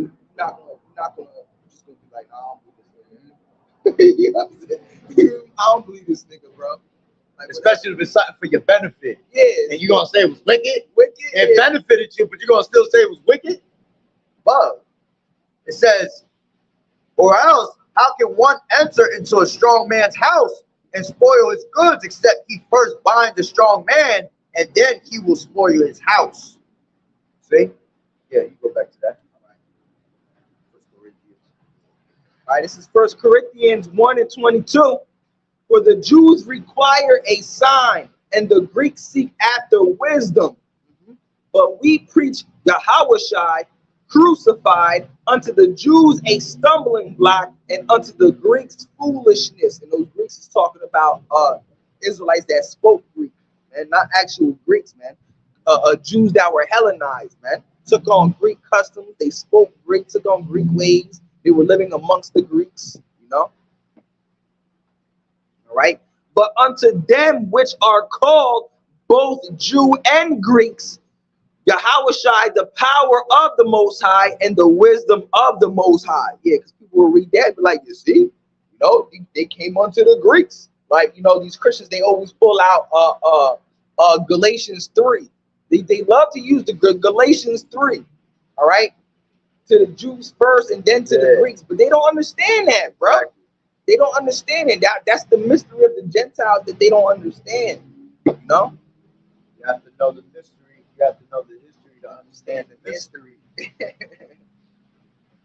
All right. It says, verse 25, because the foolishness of the Most High is wiser than men. Ooh, and really, you know, the Most High, there ain't no foolishness of the Most High. All right. But even is great and powerful. Yeah, man. All right. Wait. But you couldn't even your biggest wisdom is not even his smallest wisdom. You know, it's not even touching it, bro. Can't even come close. All right? Because the foolishness of the Most High is wiser than men, and the weakness of God is stronger than men. All right? For ye see your calling, brethren, how that not many wise men after the flesh, not many mighty, not many noble are called. Woo. That's a powerful See, and that's how you know that the Lord called many, but few are chosen at the end of the day. Matter of fact, I got a scripture for that. He said, not many wise and not many noble, not many who have wisdom of this world, not many that look wise to the people of this world, right? Not people who have something and look like they know something, all right? He don't call those people. The Lord likes to really deal with the lowly, bro. The Lord deals with the lowly, bro. So he can show his power and confound these people, all right? I got two scriptures for you. This is Judith 9 and 11, and it says, For thy power standeth not in the multitude, nor thy might in strong men. For thou art a power of the afflicted, a helper of the oppressed, an upholder of the weak, a protector of the forlorn, a savior of them that are without hope. See, the Lord not dealing with the multitude of people, man. All right, so when you see people like YAHAWAH'S having, it seems like they got millions of people in their camps. You see, the Lord not dealing with them. That's a multitude, man. Okay, this is let me grab this. This is Ecclesiasticus 16 and 1. It says, desire not a multitude of unprofitable children, neither delight in ungodly sons. Though they multiply, rejoice not in them, except the fear of the Lord be with them. Trust not thou in their life, neither respect their multitude. For one that is just is better than 1,000, and better is to die without children than to have them that are ungodly. You see? So the Lord telling you that for one person that you change, all right, in this truth, all right, is better than 1,000 that you're trying to change, man. Showing you that many are called and few are chosen, man. That's why the Lord said he was going to save a revenant. I said a revenant. Think about the movies. I was just watching that movie too. A remnant, all right? He saved the remnant every time, man. That means a low amount of people, all right? Just enough, all right, to continue his word, to continue his legacy. So he's not dealing with these people that are walking around with the multitude of people, man, that look like all these big congregations, and you know they have these beautiful garments, and they're wearing all this gold and trying to make it look like they're blessed. Nah, the Lord is dealing with the forlorn, man. Those that are at the bottom of society, the one that you least expected, the ones that are sitting on the bench. Exactly. You know how many people out there that might be straight homeless, and you thinking that he a straight bump, but he got the wisdom of the Lord. That's a powerful man right there. You know, the Lord got him at that state for a reason, man, to exalt him later, man, to show his power. The same way he took Esau, and Esau's at the bottom of society. Look how look how the Lord took Esau out of the caves and raised them up to rule this whole entire earth right now. You see? And he's the children of base men, the lowest of the lowest. Okay? But now he's on high and we're at the lowest. So the Lord wants to take us that is way at the bottom, all right, to put us all the way at the top, man. All right? And it's going to start with YAHAWAH'S, man, with YAHAWAH'S righteousness. Go ahead. 1 Corinthians 1 and 26. For ye see your calling, brethren, how not many wise men after the flesh, not many mighty, not many noble are called. But the Most High has chosen the foolish things of the world to confound the wise. And the Most High has chosen the weak things of the world to confound the things which are mighty. That's right. Hold on, let me back you up with this. 2 Ezra 5 and 1. I mean, it's like it. not 5, 2nd Ezra 8. It says, and he said, and he answered me, saying, the Most High Yahweh has made this world for many, but the world to come for few. I will tell thee a similitude, Ezra, as when thou askest the earth, it shall say unto thee that it giveth much mold, whereof earthen vessels are made, but little dust that gold cometh of. Even so is the course of this present world. You see? Because everybody out here is more carnal than anything, man. But it says little dust because we're compared to hold that and grab Lamentations 4:1. Because we're compared to as fine gold, man. All right. So he said that little dust cometh of, you know, this great multitude that you see here on earth, man. All right. It says there be many created, but few shall be saved. Go ahead. Lamentations 4. Lamentations 4:1 here. All right. It says Lamentations 4:1. How is gold become dim? Yeah. How is the gold become dim? Because we're supposed to be shining, man. But right now we tainted. We're tainted as gold, man. So we need a whole cleansing. That's why the Lord has given us a spiritual cleansing, process of purification, man. All right. Gold is tried in the fire, as the scriptures tell you, man. When a jeweler's working with silver and gold, how do they know when it's clean and cleansed, man? When they can see the image of themselves in that piece of precious metal. All right, so it's the same thing with the Lord. All right, he's putting us in that situation where he wants us to see, he wants us to be like him. All right, we have to be the spitting image of YAHAWAH'S, man. That's when you know that you're totally cleansed and purified. All right, go ahead. Verse 1, how is the gold become dim? How is the most fine gold changed? The stones of the sanctuary are poured out in the top of every street. The precious sons of Zion, comparable to fine gold, how are they esteemed as earthen pitchers, the work of the hands of the potter? Because we fell, man. That's right. We fell off. You find us in the corner of the streets, man. Where you see Jake all the time, in the fucking hood, in the corner of the street, just bullshit, doing nothing, selling drugs, sitting on the fucking stoop, smoking his life away and drugging his life to death. You see, because we have no knowledge, man. We have lowered ourselves and taken we have no one to blame but ourselves, man. All right, the Lord said that because that you were sold on to the nations for not for your destruction, but because you were going against the word of the Lord. You were making sacrifices unto devils. All right. So he made us gold. We went from gold to being nothing. Right now, we're specks of gold right now. All right. But the Lord, what he's doing is we're one body. So he's taking all them specks of gold, right, and making it one big ass piece of gold. Exactly. Tabernacle of David. That's right. All right. All right. It says even the sea monster. No, that's good. Yeah, that's the point. That's the point. Well, yeah, read that, because he even talks about the women after that. Not only are the men messed up, but you got the women. It says, go ahead, even the sea monsters. All right, it says, even the sea monsters draw out the breast. They give suck to their young ones, and the daughter of my people is become cruel like ostriches in the wilderness. Exactly. So the sea monsters be taking care of their children and doing what they're supposed to do. But you got our women that are acting like ostriches, man. Ostriches, they'll step all over their children, their own eggs and not care. They're not worried about if something comes and takes it, or if another animal comes, which will be their enemy, you know, take away their children. They don't care about it. That's how our people are.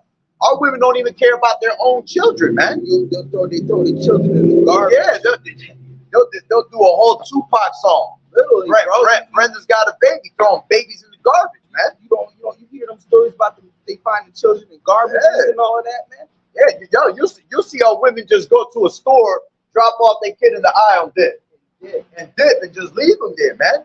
Because they don't care, man. They under them strong delusions, man. They under those demons.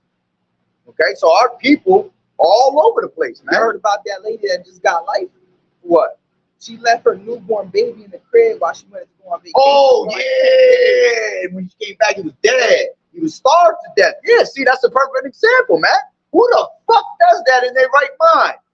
Don't tell nobody you're going on vacation and you just leave your kid at the house and hope that when you get back, he fed himself and made breakfast. Yeah, like, what the fuck is wrong with you? or he just living. I'm glad she got like, yeah, that's exactly what she deserved, man. You reap what you sow, man. You do wickedness, the Lord gonna put your ass down, man.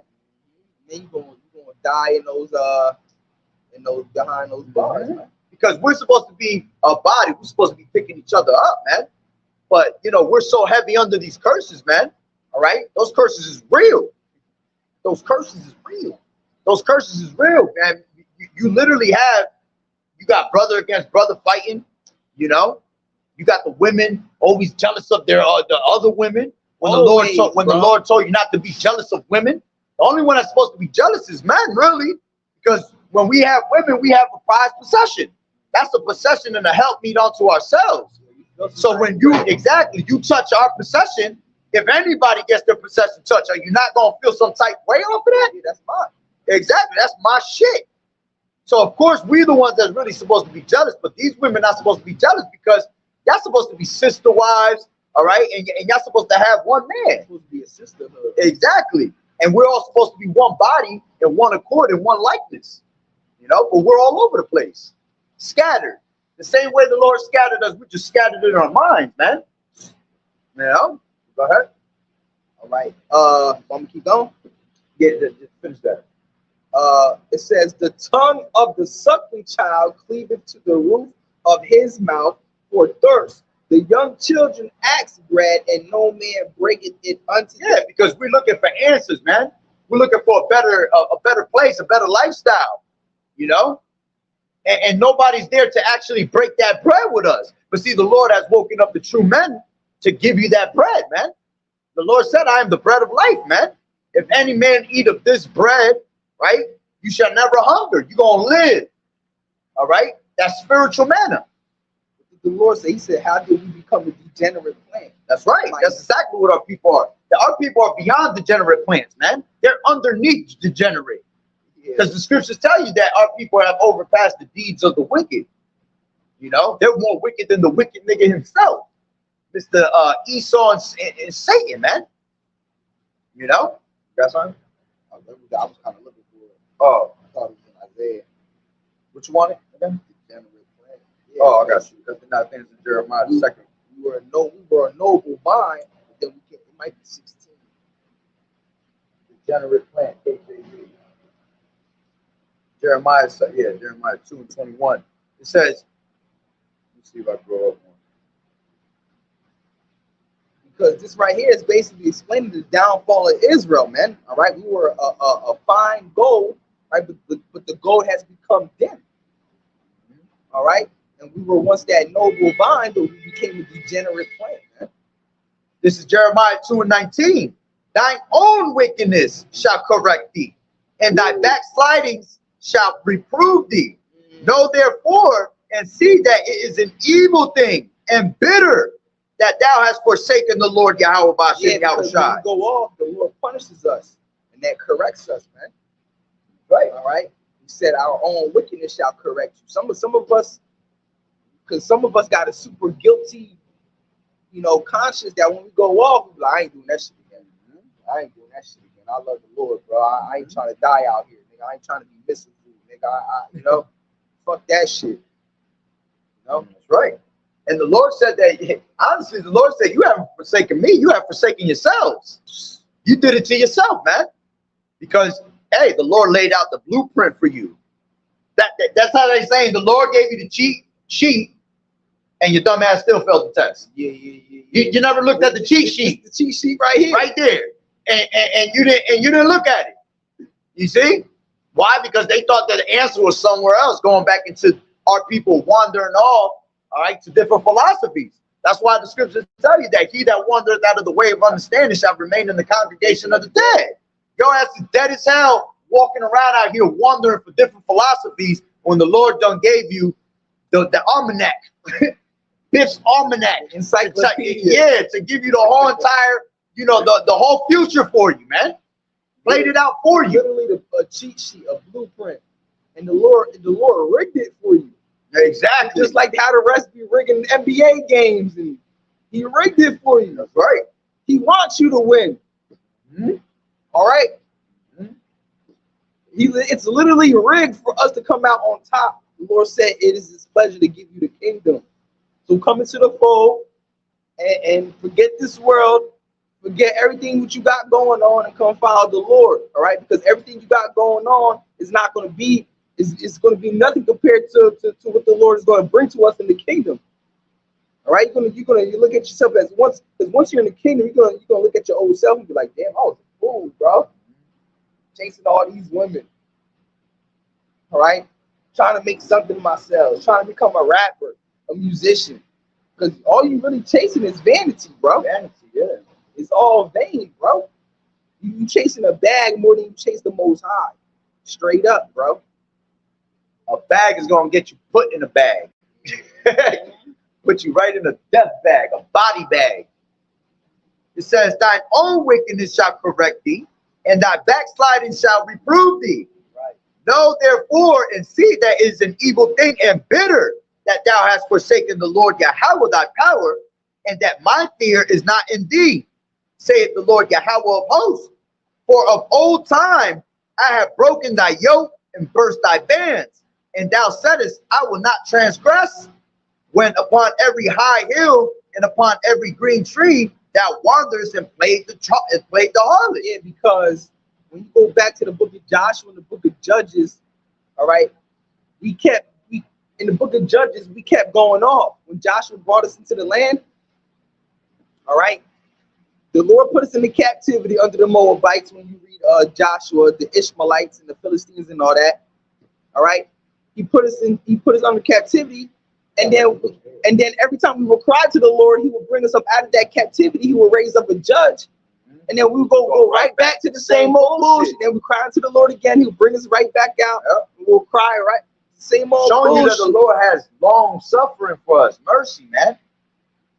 Because if it was really up to the Lord, shit, one time, he only got to tell you one time. You know what I'm saying? All you got to do is tell you one time, punish your ass one good time, and your ass should get it. But see, the Lord is long suffering, man, and he shows a lot of mercy upon our people, man. But this time, all right, the Lord is only going to show mercy to the elect. He's not going to show mercy to everybody, man. Because the rest have to learn by death and pain, man. That's the only, they have to be resetted. Those are the multitude that was born in vain, man. All right, they were just, they're just born out of all types of fucking wicked philosophies and all types of, you know, sins, all types of shit. It says, yet I had planted thee a noble vine. You see, the Lord made us that people. The Lord made us that. You understand? The Lord made us great, bro.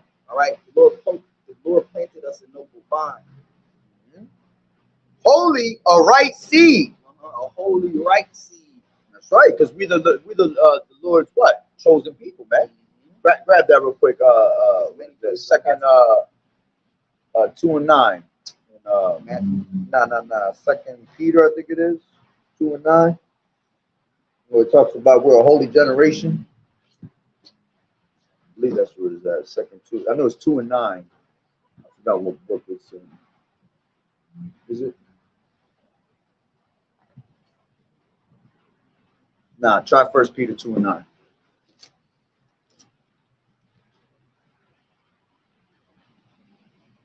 Yeah. Yep. Right. All right, this is first Peter 2 and 9. But ye are a chosen generation. Ooh, see? Chosen from the beginning, man. All right, we were chosen all the way, predestined to be chosen, man. Go ahead.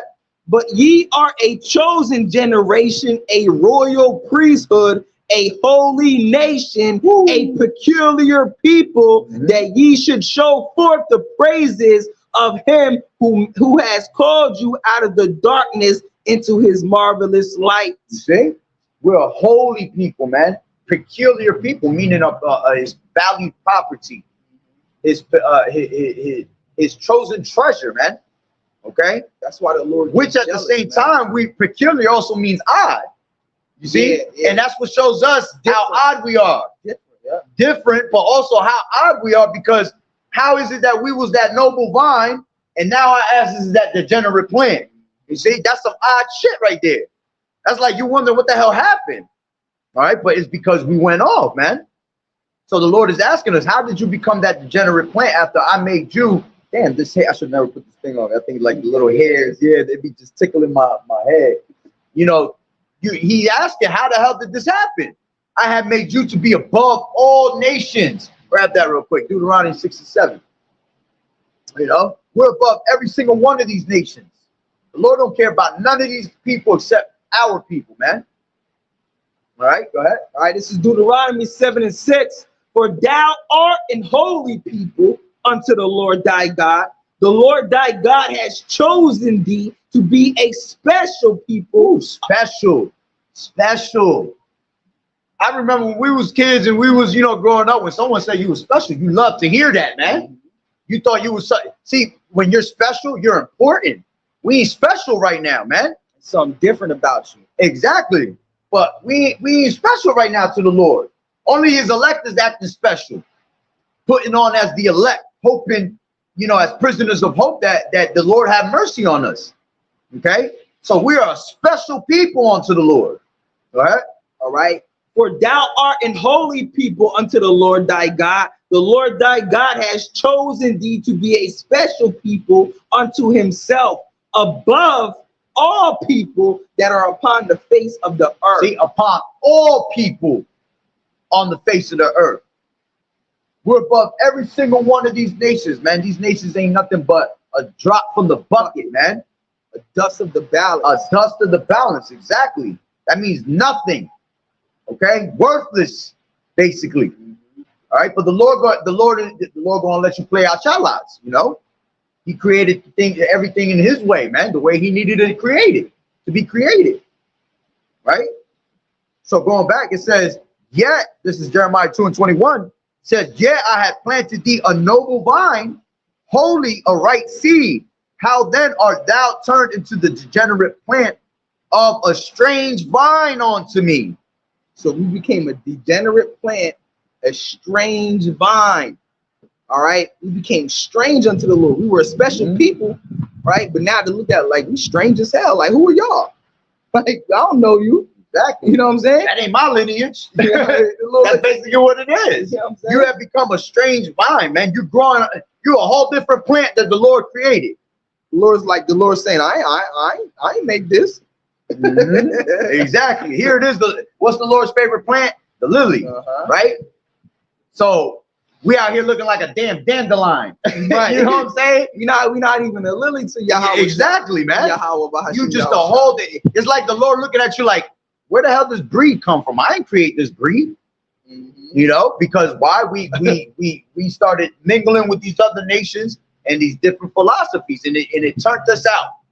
You see, to the point where we don't even know our identity, man. You're out there making up identities and shit.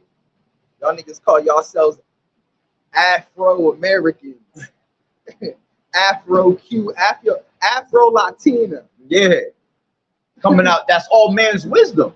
That's all the wisdom of this world. And the Lord, go back to that.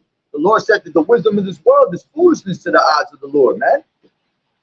That's why, that's why we're that degenerate plant, because everything that we're doing is foolish. Make up all these fucking there it is. wait for that shit. You make up all these fake races, these fake ass races, these fake ethnicities, these fake nationalities. Y'all niggas want to call yourselves Afro-American, Afro-Latinas, because you got an afro. That's not even a national. Now your ethnicity is a hairstyle. How your ethnicity a hairstyle? Niggas be so degenerate. You be like, what's that? What's your heritage? I'm a hairstylist. Hairstylist. What's your nationality? What's your nationality? I play basketball. I'm a bookworm. All right, dude. Go ahead. It says, verse 27, 1 Corinthians. All right. It says, 1 Corinthians 1:27. But the Most High has chosen the foolish things of this world to confound the wise. And the Most High has chosen the weak things of the world to confound the things which are mighty. And base things of the world and things which are despised has the Most High chosen. Yeah, see, going into what I was saying before, we're base now. We're all the way at the bottom. Esau was at the bottom, the children of basement, but right now we're acting like the children of basement. Right? It said we were what? Base and what? It says, and the base things of the world, and the things which are despised. Yeah. So we're the base things of the world, and we're despised by all these people. Yeah, we just looked at like shit, bro. Yeah. Like we just some fucking nobodies.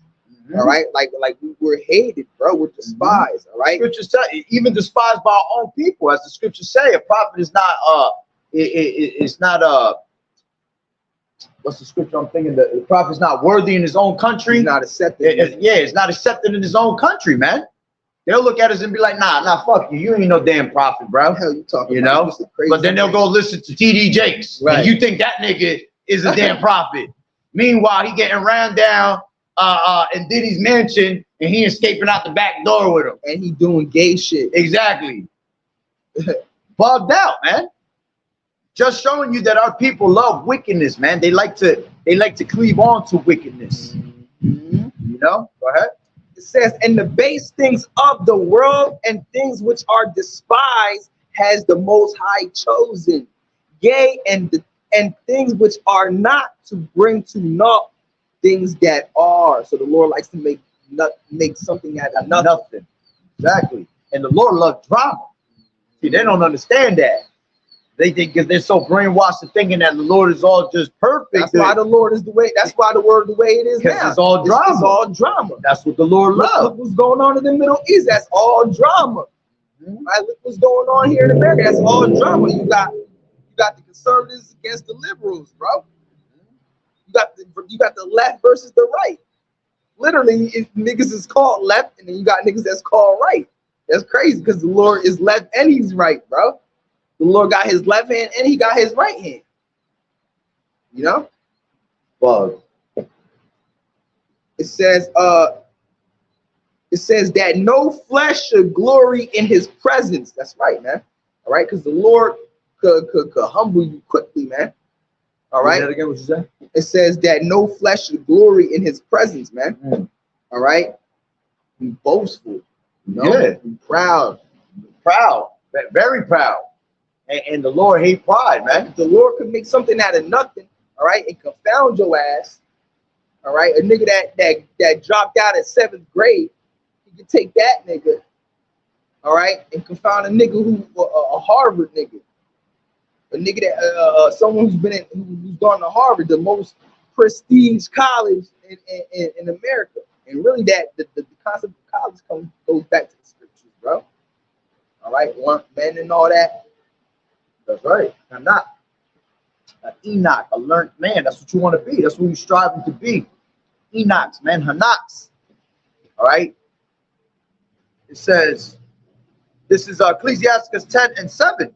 It says, pride is hateful before Yahweh and man, and by both one commit iniquity. Okay, see, showing you that the Lord hates pride, man. Yo, even a little bit of ounce of pride, man. That's the worst thing you can do. I preach for that all the time. Pride will creep up on you heavy, and I've gone through that. Catch myself in a prideful spirit. You know, you get people that get puffed up with knowledge, and then they get even more prideful. You know, that's why we have to examine ourselves daily, man, and make sure that we're in that right line. Like Alizar, man. Yeah, Alizar, bro. He now motherfuckers prideful as shit, bro. Prideful as hell, bro. He now he think he knows something because he's been in the truth for what, 15 years, 10, 12, 13 years, whatever. All right, now he want to walk around like he ain't learned from the elders. Yeah, exactly. Scriptures tell you that if a man think himself to be something, he deceiveth himself, man. You ain't shit. You ain't shit because you could be taken out and replaced at any given moment, man. Now they because they trying to one up the elders, bro. They trying to be better than the elders. That's why they like that, man. That's why they got all these different doctrine now because they trying to one up the elders, saying that this don't mean this and this don't mean that. All right, yeah, the fuck it do. and here it is. And here it is. They ain't even got half the knowledge that the elders got. That should be bugged, bro. You got niggas Niggas will be born today into the truth, and tomorrow they think they got more knowledge than the Lord. I mean, than the elders. The elders done put 35 plus years in this truth. Ain't nobody about to have more knowledge, all right, than the elders, man. All right, that's why we give them double honors, because the Lord has set up those men, all right, to give that knowledge onto us. And they still diligent, bro. Exactly. Never switched up the doctrine or nothing. You know what that is, to never switch up a doctrine for 35 years? Apostle talking about to reach 40 years. Yeah. He's been doing this since 84. Next year Next year will be 40 years for him. Look at that. That's crazy, man. He came in the doc. Yeah, he came. I think 85. He came in. My bad. Yeah, he came in 85. He always talk about it. That was the day but that was in the year I was born. I wasn't born till 89. Shit. Right? When I was born, he was already 4 years in the truth. That's crazy. That's what you now, right? 4 years, 5 years? Mm-hmm. 4 years. This is Ecclesiastes 10:9. Why is earth and ashes proud? Yeah, the Lord is asking, why the hell is you niggas proud as hell? Okay? Why is this whole entire earth proud? It says, there is not a more wicked thing than a covetous man. See? It's like showing you that having that pride in you is wicked as hell. And that's what people like to walk in is pride. In their own pride at that. I got you right. In the pride of their own knowledge. You know what I'm saying? Of their own leaning, of their own understanding, man. You ain't gonna get nowhere with that, man. You're gonna stay that degenerate ass plant. All right? You got it, grab that. All right, this is 1 Corinthians 13:4. Charity suffereth long and is kind. Charity envieth not. Charity vaunteth not itself, is not puffed up. Exactly. Ooh. Puffed up meaning what? Proudful, man. Charity, that's what we're supposed to be doing, showing in this truth. Charity amongst the brotherhood, man. Shalom, charity saves you saves you from a multitude of sins. As a matter of fact, let me grab that. I believe that's what it said, right? Charity will save you from a multitude of sins. Yep. This is 1 Peter 4:8. And above all things, have fervent charity among yourselves, for charity shall cover the multitude of sins. Ooh. See, being humble to each other, man, that covers, a multitude of your sins, man. All right, and we all know we need that to cover the multitude of our sins that we did in our past lives. It's the ones that we've done in this time, The Lord said it's better to give than to receive. Man. Exactly. It's all about being humble in this truth, man. There's a lot of ways, to get rid of your sins. Come into this truth, repent, beg the Lord for mercy, charity, bring someone else in, in the truth. Yep. Every person that you bring into this truth, that covers a multitude of your sins also, man. That's why we want our people to wake up already. We need to be covered by the blood of YAHAWAH'S, man. As much as we possibly can. We need every single type of covering on our sins, man. Because who the hell knows what the fuck we did in our past lives, man? Grab that real quick. Ecclesiastes 9:11. We have no remembrance of what we did in our past life, man. So if you don't know, this is why you gotta pray for your past life also. Yep, you gotta ask for forgiveness for your past life, man. When I speak, I ask the Lord to forgive me for my sins of my past life, the sins of this life, that's the sins that I may continue to do. That's the reason why YAHAWAH'S got beat. He paid for all the sins of his past life. When he was King Solomon, he had to pay for all that witchcraft, the worshiping of other gods, and all of that, sacrificing unto other gods and all that, bro. That's what he was paying for. That's why he took on the sins, not just his own sins. Get that. All right. He died first for his sins, and then the people. What is that? Hebrews 7, I think it is. 7:27. He died for his sins first, and then the people's sins. KJV. This is Hebrews 7:27 and 26. It says, "For such an high priest became us, who is holy, harmless, undefiled, separate from sinners." Talking about the Messiah, YAHAWAH'S. All right, and made him higher than the heavens, right. who needeth not daily, as those high priests, to offer up sacrifice, first for his own sins. So he died first for his own sins. All right. Now, how do you explain that? All right, because wasn't Yahawashi perfect? It tells you in first. It tells you in the book of Peter that he was with no sin. But then it says first that he died for his own sins and then for the people's. All right. Now, someone with no understanding will be like, well, that's a contradiction. Nah, it's talking about in his past life. His past life, he sinned, man. And that just proves that there's reincarnation. Because then it's like, all right, then who was Yahawashi before? What past life? What is he paying for in his past life?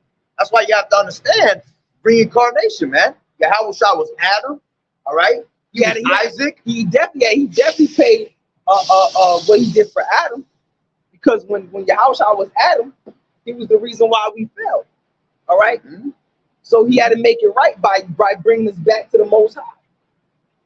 All right. It was only right for him to die for the nation of Israel for their sins, because he's the reason why we sinned. Because when he was with Adam, man. All right. You know, that's the truth. All right.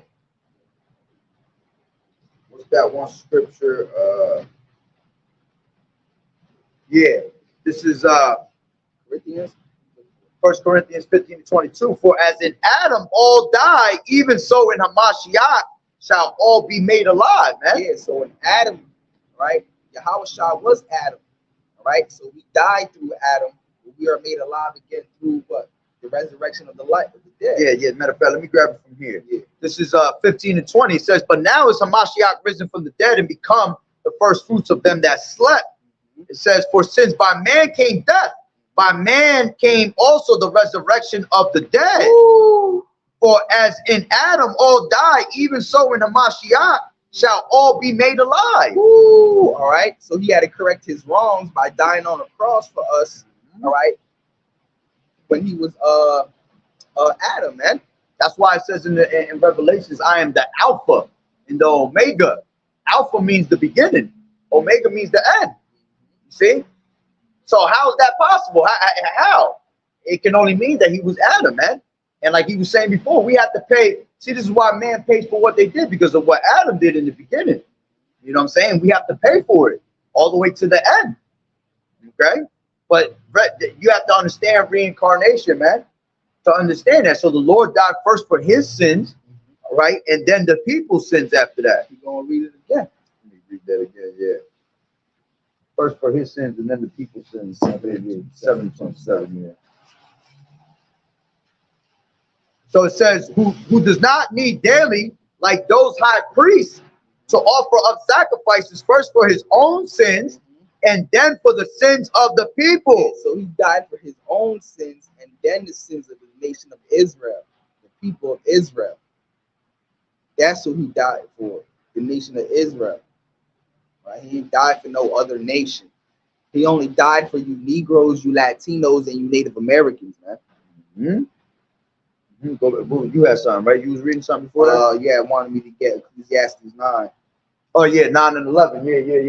Because that was what I was saying. When you have to pray for your past life. Oh, yeah. That. All right. So it says, we have no remembrance. Ecclesiastes 9 and 11. I returned and saw under the sun that the race is not to the swift, nor the battle to the strong, neither yet bread to the wise, nor yet riches to men of understanding, nor yet favor to men of skill, but time and chances happeneth to them all. Read that, Salakia. Read that one more time. All right. Ecclesiastes 9 and 11. I returned and saw under the sun that. Hold on, wait, that's going on. Yeah. Oh, I mean 1 and 11. Yeah, my bad. Why did I say 9 and 11? My bad. 1 and 11. My bad. I was thinking about the Twin Towers. No, I don't know what. That's why when I was reading, I was like, hold on. Yeah, I was thinking about something. I'm at 1 and 11. Yeah. All right. So I start at 9. Yeah. All right. Ecclesiastes 1 and 9. It says the thing that has been is that which shall be, and that which is done is that which shall be done, and there is no new thing under the sun. Is there anything whereof it may be said, see, this is new? It has been already of old time, which was before us. Right. There is no remembrance of former things, neither shall there be any remembrance of things that are to come with those that shall come after. Exactly. So we have no remembrance of it. As a matter of fact, and that should prove that it's another reincarnation scripture. Go to 6 and 10 in Ecclesiastes. Because that tells you also reincarnation, man. Go ahead. All right. Ecclesiastes 6 and 10. That which has been is named already, and it is known that it is man. Plain and simple. That ain't no metaphor. All right. That's straight to the T. That shit explains itself. Exactly. There's no new thing under the sun. But that's how you know that our spirit just goes back to the spirit world and it comes back into a body after 3 and 4 generations, man. All right. And it's exactly what we explained is that Yahawashi had to pay for the things that he did in his past life, man. And this is why we're paying for the things that we did in our past life, man. Grab what is that? Second Ezra 14 and I think it's like 57 or something like that, where it tells you then the judgment shall come when we shall live again. Oh yeah, you know what I'm saying? Because that's exactly what it is. You have to suffer for the things that you did in your past life, man, when you come back again in reincarnation, man. All right, this is Second Ezra 14, and I'll start at 34. All right. Therefore, if so be that ye will subdue your own understanding and reform your hearts, ye shall be kept alive. Yeah, because you're going to transform your wisdom from this world to the wisdom of the Lord. Right? Ye shall be kept alive, and after death ye shall obtain mercy. For after death shall the judgment come, when we shall live again. Plain and simple, man. And what's it say after that? It says, when we shall live again. And then shall the names of the righteous be manifest, and the works of the ungodly shall be declared. See, we're gonna know what you did in your past life through spirit of discernment by what the hell judgment you catching on this side, man. All right. If your ass if you get put down in this life, well, your ass was wicked as hell in your past life. That's why the Lord put you down. You see? But if you're gonna be the elect and righteous, right? Then your works are gonna be made manifest in righteousness, man. You're gonna see brothers out here falling back into their lots. Spirit of the prophets subject unto the prophets. Right. You see? Go ahead. Let no man therefore come unto me now, nor seek after me these 40 days. All right. Yeah, that's the point. Yeah, exactly. So the Lord, going back to what we were saying, we have to repent of the things of our past life, man. All right, even though you don't know, that's why you throw the prayer up. All right, in hopes that the Lord got you with his mercy, man, because I can only imagine. I think about that shit all the time. Me being in this truth, I learn every day of little stupid things that I've done in my past life. And I feeling like I know what I did in my past life. Nah, you do know, because I say that all the time, man. The Lord shows us in mysterious ways. The Lord's mysterious the way he does things. He'll show you things that you've done in your past life in this lifetime, man. Because you'll fall back into some stupidity you did. You know what I'm saying? Exactly. You'll return somehow to your vomit. When you go back into your vomit, it's because that's something that your ass was doing in your past life, man. All right? And that's why the Lord continues to purge us, man, to cleanse that out of us, man. Because by the time the Lord come back, we have to be made that perfect sacrifice without spot or blemish, man. Okay? So everything that we were doing in our past lives, you're going to learn about it, man.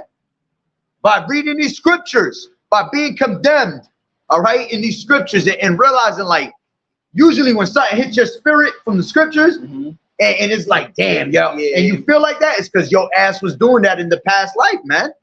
You see? So we have to constantly pray. That's why the Lord say pray without ceasing, man. That you never stop praying. All right. And when you stop praying, that's dangerous, yo. What does it say? What is it, Luke 18 chapter? That men ought to always pray and not faint. That's right. You have to, man. It's dangerous again, guilty of that. When I went through my little fallout, not too long ago, right? I was so fucked up in my head that I was scared to pray to the Lord, which in a way is a way it's showing fear, because I know what the hell I was doing and it was going off.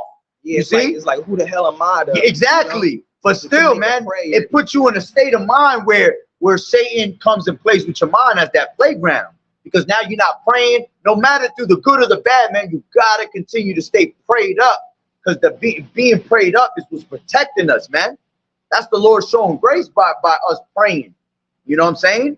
We have to take advantage of the grace period that we have here, because when the Lord comes, ain't gonna be no time for praying, bro. The Lord coming to destroy. So you have to prepare yourself now. You have to take heed of this early. When that, yeah, the Lord said, He said, "Seek me while I may be found," man. Mm-hmm. All right. What's that other scripture? All right. Tarry not from day to day. That's right. All right. For suddenly the destruction of the Lord come upon us. Yeah. And you gotta slide into that door before it closes, man. Scriptures also tell you, boast not yourself about tomorrow, because you never know what a day bring forth, man. You don't know what tomorrow brings. Don't say, "Oh, I'll do it tomorrow." Exactly. Or I'll do it, you know. Exactly. Or when tomorrow comes, you be like, "Oh, I'll do it tomorrow." When then tomorrow comes again, you be like, "Oh, I'll do it Wednesday." And Wednesday comes, I'll do it Friday. When Friday comes, I'll do it next week. Like, nah, bro. You got to just get straight to the point. And the Lord said, fight the good fight of faith, man. If you tearing, you ain't fighting. When you tearing, you relaxed. You chilling. It's like you partying it up, you know? You got to stay on top of that at all times, man, because through prayer is our salvation, man.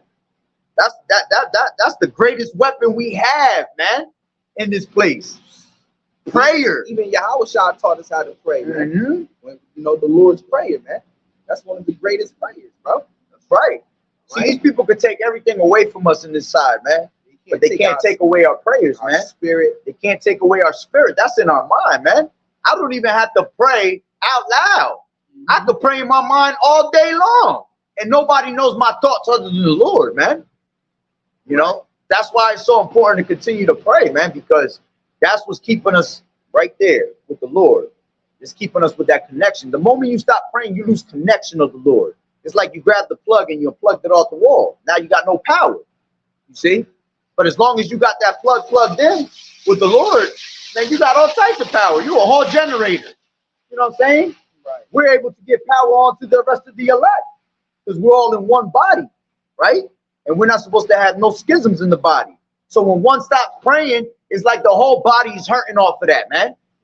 The Lord will punish the whole body for something you did because we are one body. Just like the Lord in the book of Joshua, when that one dude, he took the treasures of the spoils back to the tent when they were supposed to be the treasures of the Lord. And then when he went to go fight, they lost because there was a cursed thing amongst Israel, man. All right, they made it a cursed thing. All right. That's right. Because the one man, when Israel went to go to battle, they got put to flight, man. And the Lord's like, how? And Joshua had to say to the Lord, "Why did we lose? I thought you was with us." And the Lord had to tell him, "Y'all have brought on a cursed thing amongst y'all." Right? And that the spoils was supposed to be the gold and the silver was supposed to be YAHAWAH'S, and the one man brought it back to the tent, man. Yep, this is and on top of praying, all right, another powerful weapon we have is fasting, man. Oh yeah, because fasting goes with prayer, and then you combine them. Exactly. Combine them. It's crazy. Exactly, because the way you kill the flesh is through fast and prayer, man, and mostly fasting because you're killing your flesh, you're killing everything in your body, all your appetites. You know, even if scriptures tell you to refrain from the lust of your appetites, man. Even if it's just for a day, all right. Start off with a day. Do a day a couple of times, all right. This week, all right, fast for a day, all right. Next week, fast for another day, and then do every week. Do one day, and then build yourself maybe to do 2 days, then 3 days. Who knows? You go 4 days with fasting, bro. All right, you can also do water fast. Yeah. All right. Yep. Just like Ezra's, man. When he prayed, he did 2 weeks of no. He did 1 week first, and then he went into another week after that. But it was with no food and water. Yep. But then the Lord said to keep fasting. But this time eat the Eat the flowers. little flowers, All right? right, so there's different types of fasting. You know, you could go a completely dry fast, no That's food the and best water, one right there. That's the best one. no food and water, or you could just do a water fast, bro, because you're Mm-hmm. still really not eating nothing. You're just taking water, you know. And your body made of 80% water. You know? So your body need water. We're not supposed to be eating the way we fucking eat, bro. You know? We out here being greedy as hell, eating the fucking all types of meals and shit. Especially when the shit is horrible. When you fast, you bring yourself, you drawing yourself closer to the Lord, and you're also cleansing your body, you cleansing your mind, everything, bro. Look up the benefits of fasting. It's good for a man to fast because you're burning all you're burning all that toxin, that nasty all shit, that sugar, bro, inside that you, fat, bro. all of that. What fasting does is it resets your whole body. Your body goes into shock, and it causes all your body organs to restart, basically. You know what I'm saying? And then you're forcing your body to work properly the way it is. Your body don't work properly right now because of the shit we put in it. You know? That's why you niggas be always tired. Exactly. When you eat a lot of junk food, when you eat a lot of junk food, you get tired, bro. Yo, I love snacks, bro, and you know my little too. snacks and cakes and shit. When I eat, I hate to say it, but I be liking that pus, that milk. You know what I'm saying? I like my little snacks with milk and shit in the nighttime. And it's crazy because I'll eat them in the nighttime because the moment I'm done eating them, that shit just makes me go to sleep. It get me tired as hell. You know what I'm saying? That's because all the toxins and all the poison that they're putting in our food, man. And then you'll be the next day you be tired during the day. Yeah. You really don't have energy like that. And you know what I find out? Bro, when you fast, bro, you have the most energy, bro. Yeah. You have the most energy. You really do, because it puts your body into a state of alertness. I was just gonna say that. You won't sleep on fat. When you fast, you can't sleep. Because you alert, your body active, you ready to, you're not wasting time on just being lazy and sleeping, man. And that's why it goes hand in hand with praying. Because when you fast and you pray, and now you active all the time, now you just constantly reading scriptures, and now the Lord is looking at you like, I'm about to sup with him. It puts your body in a state of alertness, like emergency mode. You know, you're alert now, like all right. Because now your body is eating off what was already off the fat now to give you energy. It's not eating off what you just ate. You know. Plus, you want to fast because we're entering into times of famine, nigga. You know what I'm saying? There ain't gonna be no food, man. There's gonna be days that we don't eat. All right. So you gotta prepare yourself. When this famine hits, right, you might go 2 or 3 days without eating. Exactly. So you gotta practice not eating, bro. And see, if you've been practicing fasting and you've been fasting anyway, when that happens, those 2-3 days, it's gonna be nothing. That's just gonna be another day for you to get closer and closer to the Lord in prayer, bro. You know, we're gonna fast by accident. and that accidental fast is gonna bring us closer to the Lord. Yeah, and it's really the Lord making you fast. Because believe it or not, after a certain time, you know, when you fast, you might feel hungry and thirsty. But after a certain time, you don't feel hungry and thirsty no more. After a certain time, you be like, I don't need no food, bro. You know what I'm saying? You might want some, but your body fights it, your mind fights it all day. You're like, I don't really need that, you know. You know, and really don't be around food, all right? Because you know, temptation. You know, you might see food like, oh man, little ice cream demon jump on you your ass. You want to eat some ice cream all of a sudden. A little empanada demon. You know, a little rice demon. You know, might jump on you. All that empanada look good. Don't be around nobody who cook it. That's why I stay in my garage, bro. I be in my garage, bro. Where I don't smell no food, no nothing, yo. Yep. You get like Brother said, man. Fasting is important, man. All right. As a matter of fact, that's a spiritual power that we have on this side. A lot of people, oh, you got clowns. You're gonna have spiritual power. You crazy? We have spiritual power now. We get understanding. Exactly. When we fast, we get understanding. The Lord open you up to things that to reveal onto you. I remember when I came into the truth. We do get power when we fast. I came to the truth with this brother. Remember I told you I fasted in 5 days? I took 2 days of straight dry fast. No water, no food. And then I did 3 days of water. man, and that week the Lord revealed so many things to me, things that people were doing behind my backs, shit that is behind, I said my backs, like I have a whole bunch. People, things that people were doing behind my back, found out shit that my baby moms was doing behind my back that I never would have thought would have happened. That's the power of the Lord, man, because it's spiritual power, man. Okay?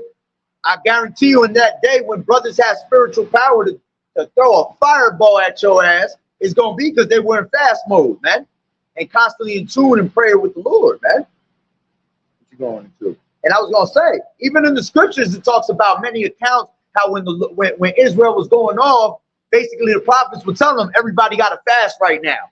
You know what I'm saying? To get, you know, a certain demon off them or to, you know, get closer to YAHAWAH'S, YAHAWAH'S, man. That's all right. I got Matthew 17 and 14. But the point is in 21. All right. It says, and when they were come to the multitude, there came a certain man kneeling down to him and saying, Lord, have mercy on my son, for he is lunatic and sore vexed.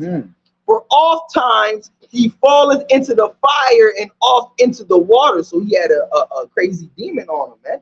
All right, where he would just walk into the water, walking right through fires, like, you know what I'm saying?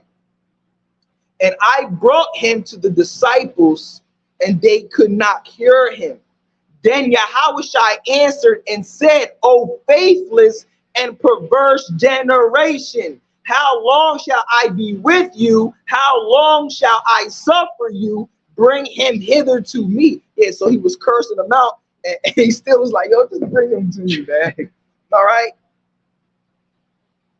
And YAHAWAH'S rebuked the devil, and he departed out of him.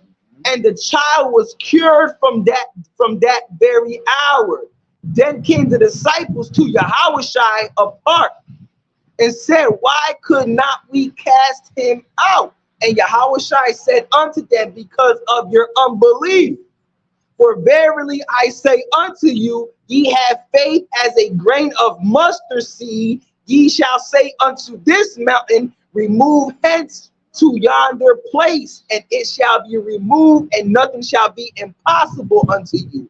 Howbeit this kind goeth out not, howbeit this kind goeth not out but by prayer and fasting.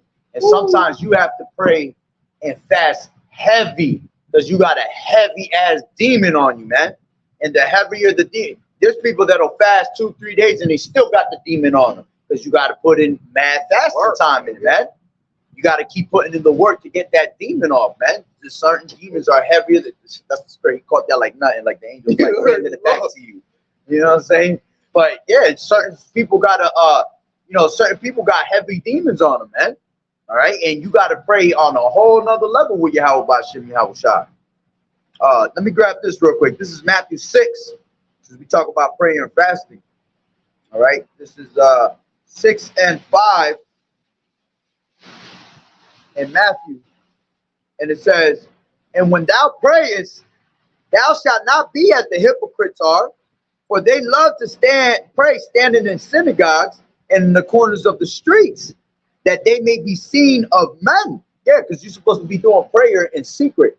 All right, you're not supposed to let nobody know you fasting, man. The thing is that you're not supposed to look like show your countenance, your face. Well, you're really not supposed to like be brag about it. Yeah, exactly. Oh, I'm a man of the Lord. Yeah, I'm gonna fast it. Nah, you gotta keep yourself humble in that time. Yeah, like keep yourself humble, and don't tell nobody about your fasting because that's a relationship between you and YAHAWAH'S, and you trying to get close to him. You ain't trying to get close to these motherfuckers out here. These other people don't need to see that. Exactly. They don't need to know what the hell you're doing because that power, that spiritual power is not for them. What the Lord said, he said things that are done in secret are going to come to light. Which is going to say right here. It says that they may be seen of men. Verily I say unto you, they have their reward. But thou, when thou prayest, enter into thy closet. And when thou hast shut the door, pray to the Father, which is in secret. It's not talking about like a literal closet. Just go somewhere where it's quiet. You know, even your car. Go to your car, the bathroom. You know? I'll tell you from an experience. You don't want to, like brother said, you want to go somewhere quiet, all right? Where it's solo. It's just you, you know, and nothing around you. No sound. Take a walk in the park, you know? Because I've tried to pray around a bunch of fucking wicked people. And yo, I had demons attacking me during prayer, bro. Because they don't want you to pray. And they'll try to. I remember not too long ago. I was doing the prayer, and it was just wicked motherfuckers around me, yo. And I shit you not, yo, these demons gave me a migraine, bro, in the middle of prayer, trying to stop me from getting my prayer out. You know, it was hurting my head and everything, but I still got it out. You know what I'm saying? So that's why you go in secret places, man, away from everything, where it's just you and YAHAWAH'S and YAHAWAH'S.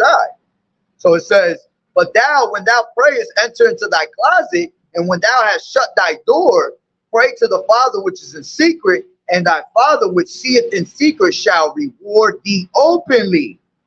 But when ye pray, use not vain repetitions, as the heathen do, for they think that they shall be heard for their much speaking.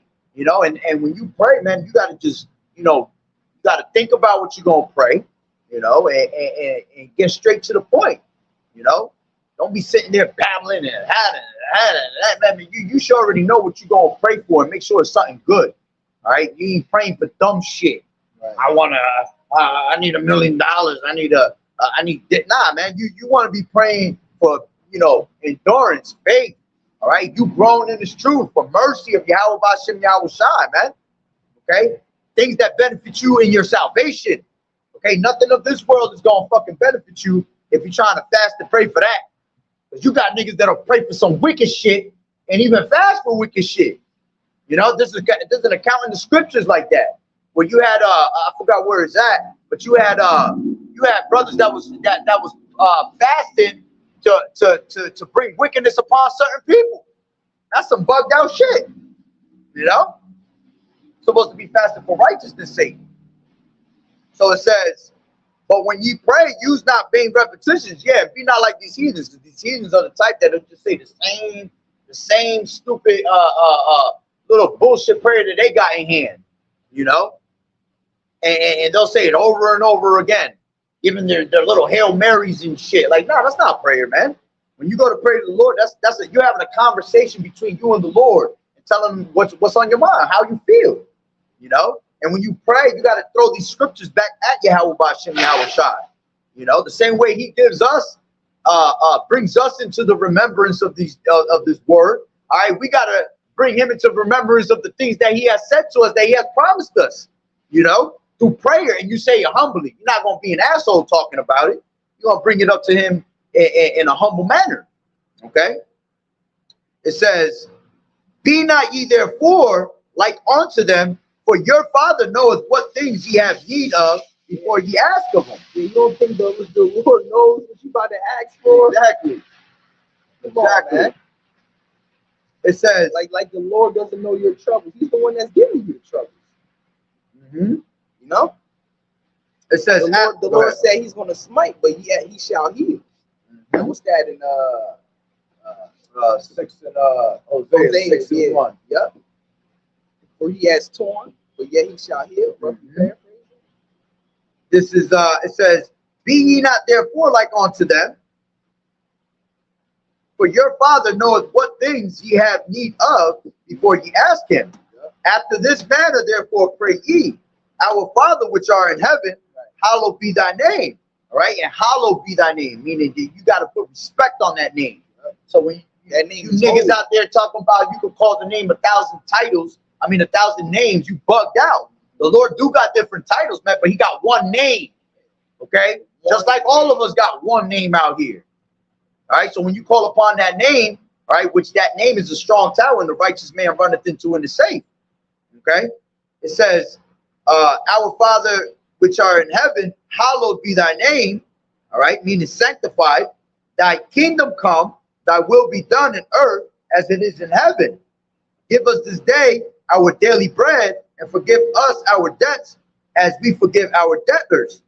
And lead us not into temptation. See, we have to pray for that constantly, man, that we are not led into temptation. Why? Because the flesh is weak. That's why we have to stay prayed up, man. And when you stay prayed up, you make no provision for the flesh. You know, that's why we tell you it kills everything in the flesh. It kills them mortal thoughts. Grab that 2 Ezra 14:14. You know, it tells you to put off the weak nature. How do you put off the weak nature? By praying and fasting. Okay. Right. 2 Ezra 14:14. Let go from the mortal thoughts. Cast away the burdens of man. Put off now the weak nature. Yeah, how you gonna do that? By praying and fasting, man. By the transforming of your mind, okay, and doing the will of the Lord, right? Yeah, I think that was the point, right? I'll keep reading. Go ahead. All right. Let go from the mortal thoughts. Cast away the burdens of man. Put off now the weak nature, and set aside the thoughts that are most heavy unto thee. Exactly. And haste thee to flee from these times, for yet greater evils than those which thou hast seen happen shall be done hereafter. Exactly. And with prayer and fasting, what you do is you resist the devil. And when you resist the devil will flee. See, he'll flee away from you. He'll flee for a season and he'll come back.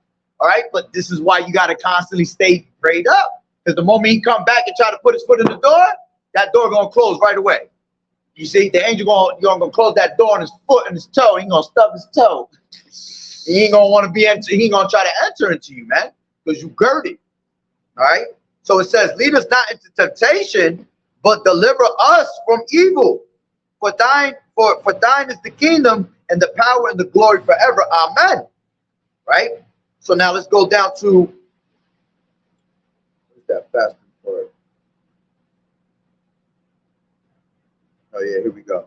Fasting, right? It says, moreover, when ye fast, be not as the hypocrites of a sad countenance. Yeah. Okay. Don't make it be low.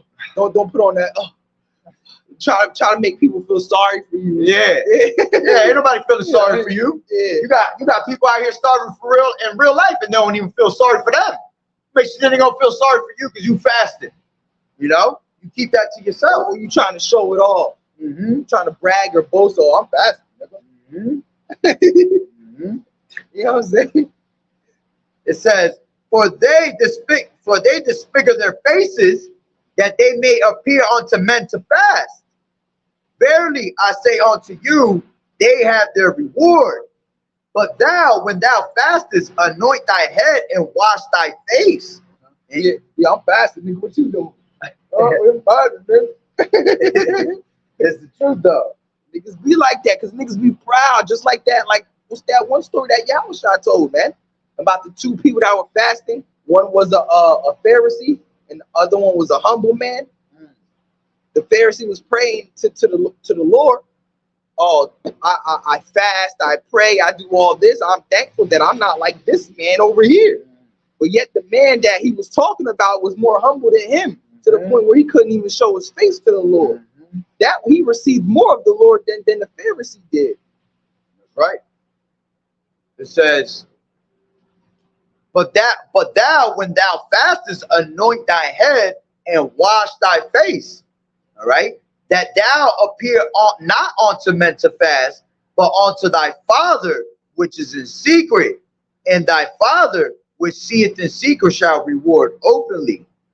Lay not up for yourselves treasures upon earth. So now the Lord is telling you, all right, he just told you, he explained to you how to fast and how to pray, but now he's telling you to lay up your treasures in heaven. So that's showing you that, you know what, when you go to fast and you pray, don't be laying up treasures on earth. Don't be asking for things of this place, man. Lay up your treasures in heaven. Yeah, vain things. The Lord wants to ask, you know, just like King Solomon. Well, he ain't asked for no riches or nothing like that. He asked for, because the Lord made him king. So he asked the Lord to give him knowledge of a king, so that he's able to judge the people correctly. So that's what the Lord did, gave him knowledge, all right, that he's able to judge the people correctly. The Lord thought that was super righteous, because you want to have enough wisdom to be able to judge the people correctly. That's why wisdom. I'm not saying wisdom. That's why Solomon was so great, because he wanted the wisdom of Yahweh Bashim Yahushua rather than the wisdom of the world. Imagine being made king, and now you have to judge all these people. Like, what am I to do? How am I supposed to do that? Yeah, exactly. And that's why everything else followed behind it. Yeah. Because when you do the will of the Lord, He gonna sustain you with what you need, man. Everything again. See, He gave him all that because we know that was his desires. You see, right? That was his desires, because we all have those type of desires, man. But you got to do the will of the Lord for Him to grant them onto you, man. Nothing is easy, man. People think people want to be like Esau, that everything is handed on to the white man. You know what I'm saying? Onto Esau. Nah, it don't work like that with Yahweh Bashim Yahushua. You got to put it work. And that's why he wrote the book of Ecclesiastes, because after he had all the women, all the gold, the money, everything, he said he realized that all that shit was vanity. He said, vanity, vanity, all is vanity. That's right. All right? Because he only asked for knowledge, but the Lord gave him everything else. And now that he you gave said the women and everything. That's a beautiful point, because when you do fast, then that's the same thing. You realize that everything in the flesh is bullshit. Because when you're in your right state of mind, man, you're not thinking of the flesh, man. You're not thinking about none of that. You just locked into what's your real purpose. You know, you got your eyes on the prize, you know. So it says, lay not up for yourselves treasures upon earth, where moth and rust does corrupt, and where thieves break through and steal. But lay up for yourselves treasures in heaven, where neither moth nor rust does corrupt, and where thieves do not break through nor steal. Yeah, because the scriptures say that the prayers pierce the clouds. Woo! You know? Ooh, let's grab that. His prayer shall pierce the clouds. KJV. Ecclesiastes 35 and 17.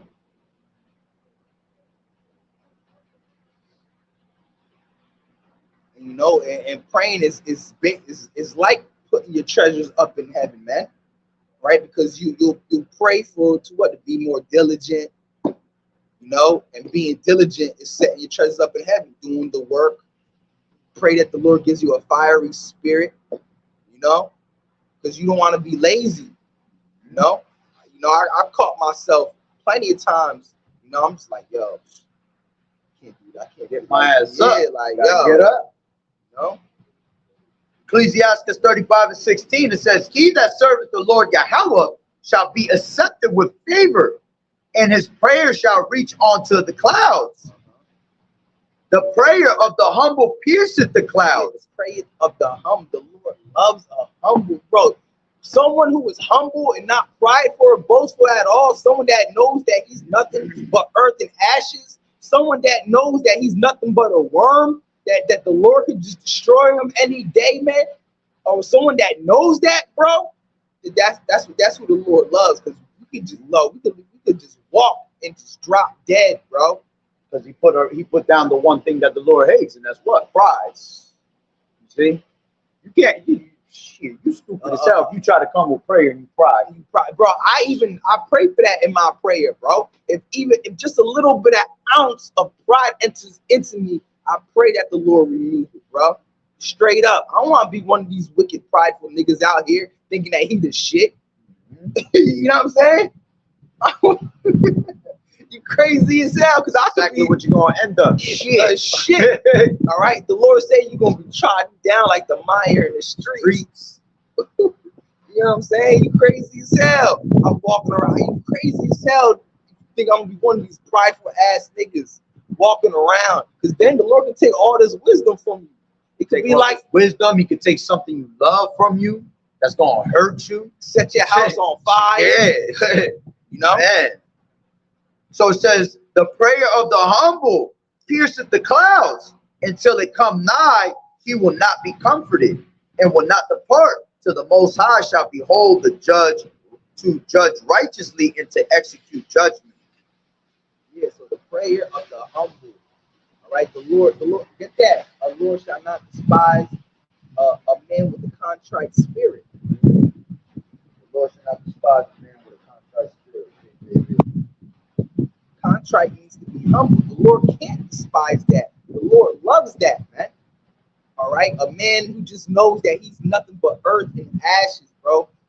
Bro, we literally are earth and ashes, bro. We're dust, bro. We could just turn into a vapor at any moment, bro. So who the hell are you to be proud, bro? We could die any second, bro.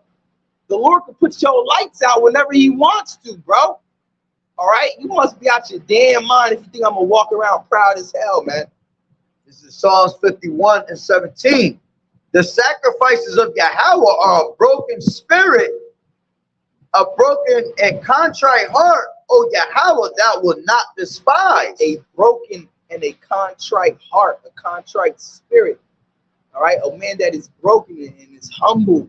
All right? A man that seeks lowly and just calls upon the Lord, not going to despise it, man. All right? How can a man, bro? Did the Lord despise David? Solomon? You know? Matter of fact, grab second Ecclesiastes 2 and 10. This is Psalms 34 and 18.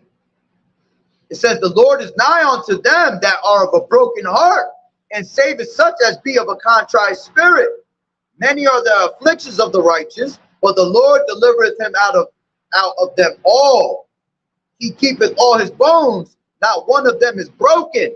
Evil shall slay the wicked, and they that hate the righteous shall be desolate.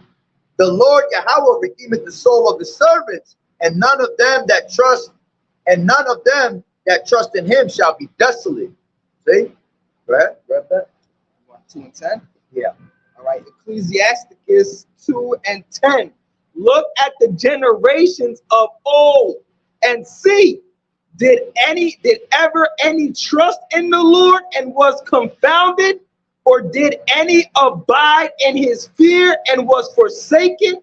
Or whom did he ever despise that called upon him? Exactly. So when you come to the Lord, call on him with humbleness, right? Come to him with truth and sincerity. Right? That's who the Lord is dealing with, man. Those that come in truth and sincerity, man. You ain't coming with truth and sincerity, boy. It's a wrap. All right, you're gonna be considered as a prideful man. All right, and your prideful ass is gonna be left right here in America, right here, burning with your prideful ass thoughts, burning in your thoughts, man. You know. But you got anything else? So hey, we're gonna end it off on that note, through the spirit.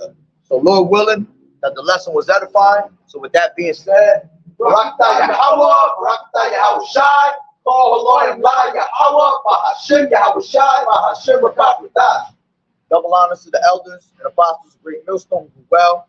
Blessings and salutations to the hopeful elect that scattered abroad, the Akim and the Aquat that was listening in. Yahweh Rakazah, Lord willing, that the lesson was edifying. Next one, Shalom. Keep fighting the good fight of faith, doing as good soldiers of Yahawashi. Water for tuning in and bringing out those scriptures. And Yahweh Bashem, Yahawashi, continue to succor you brothers. Protect you brothers through the rest of this Passover. All right, this Passover is almost over with Saturday. Saturday, Sunday will be the last day. And that's the Sabbath too. And that's the Sabbath, that's right. And Lord willing that the Lord turn this place up right after that. You know, and all hell start breaking loose more and more. You know, we can't wait to get the hell up out of here, man. That's all we want. A Bible ball, ASAP. ASAP, man. All right. I want to have a pure mind, bro. Right. Just want to be in righteousous finally. Just want to be at rest. Don't want to see none of this wicked shit going on anymore. I just want to be 8 feet tall. I wish I was taller. I wish I was about. But hey, Shalom. Shalom, shalom. Shalom. I wish I was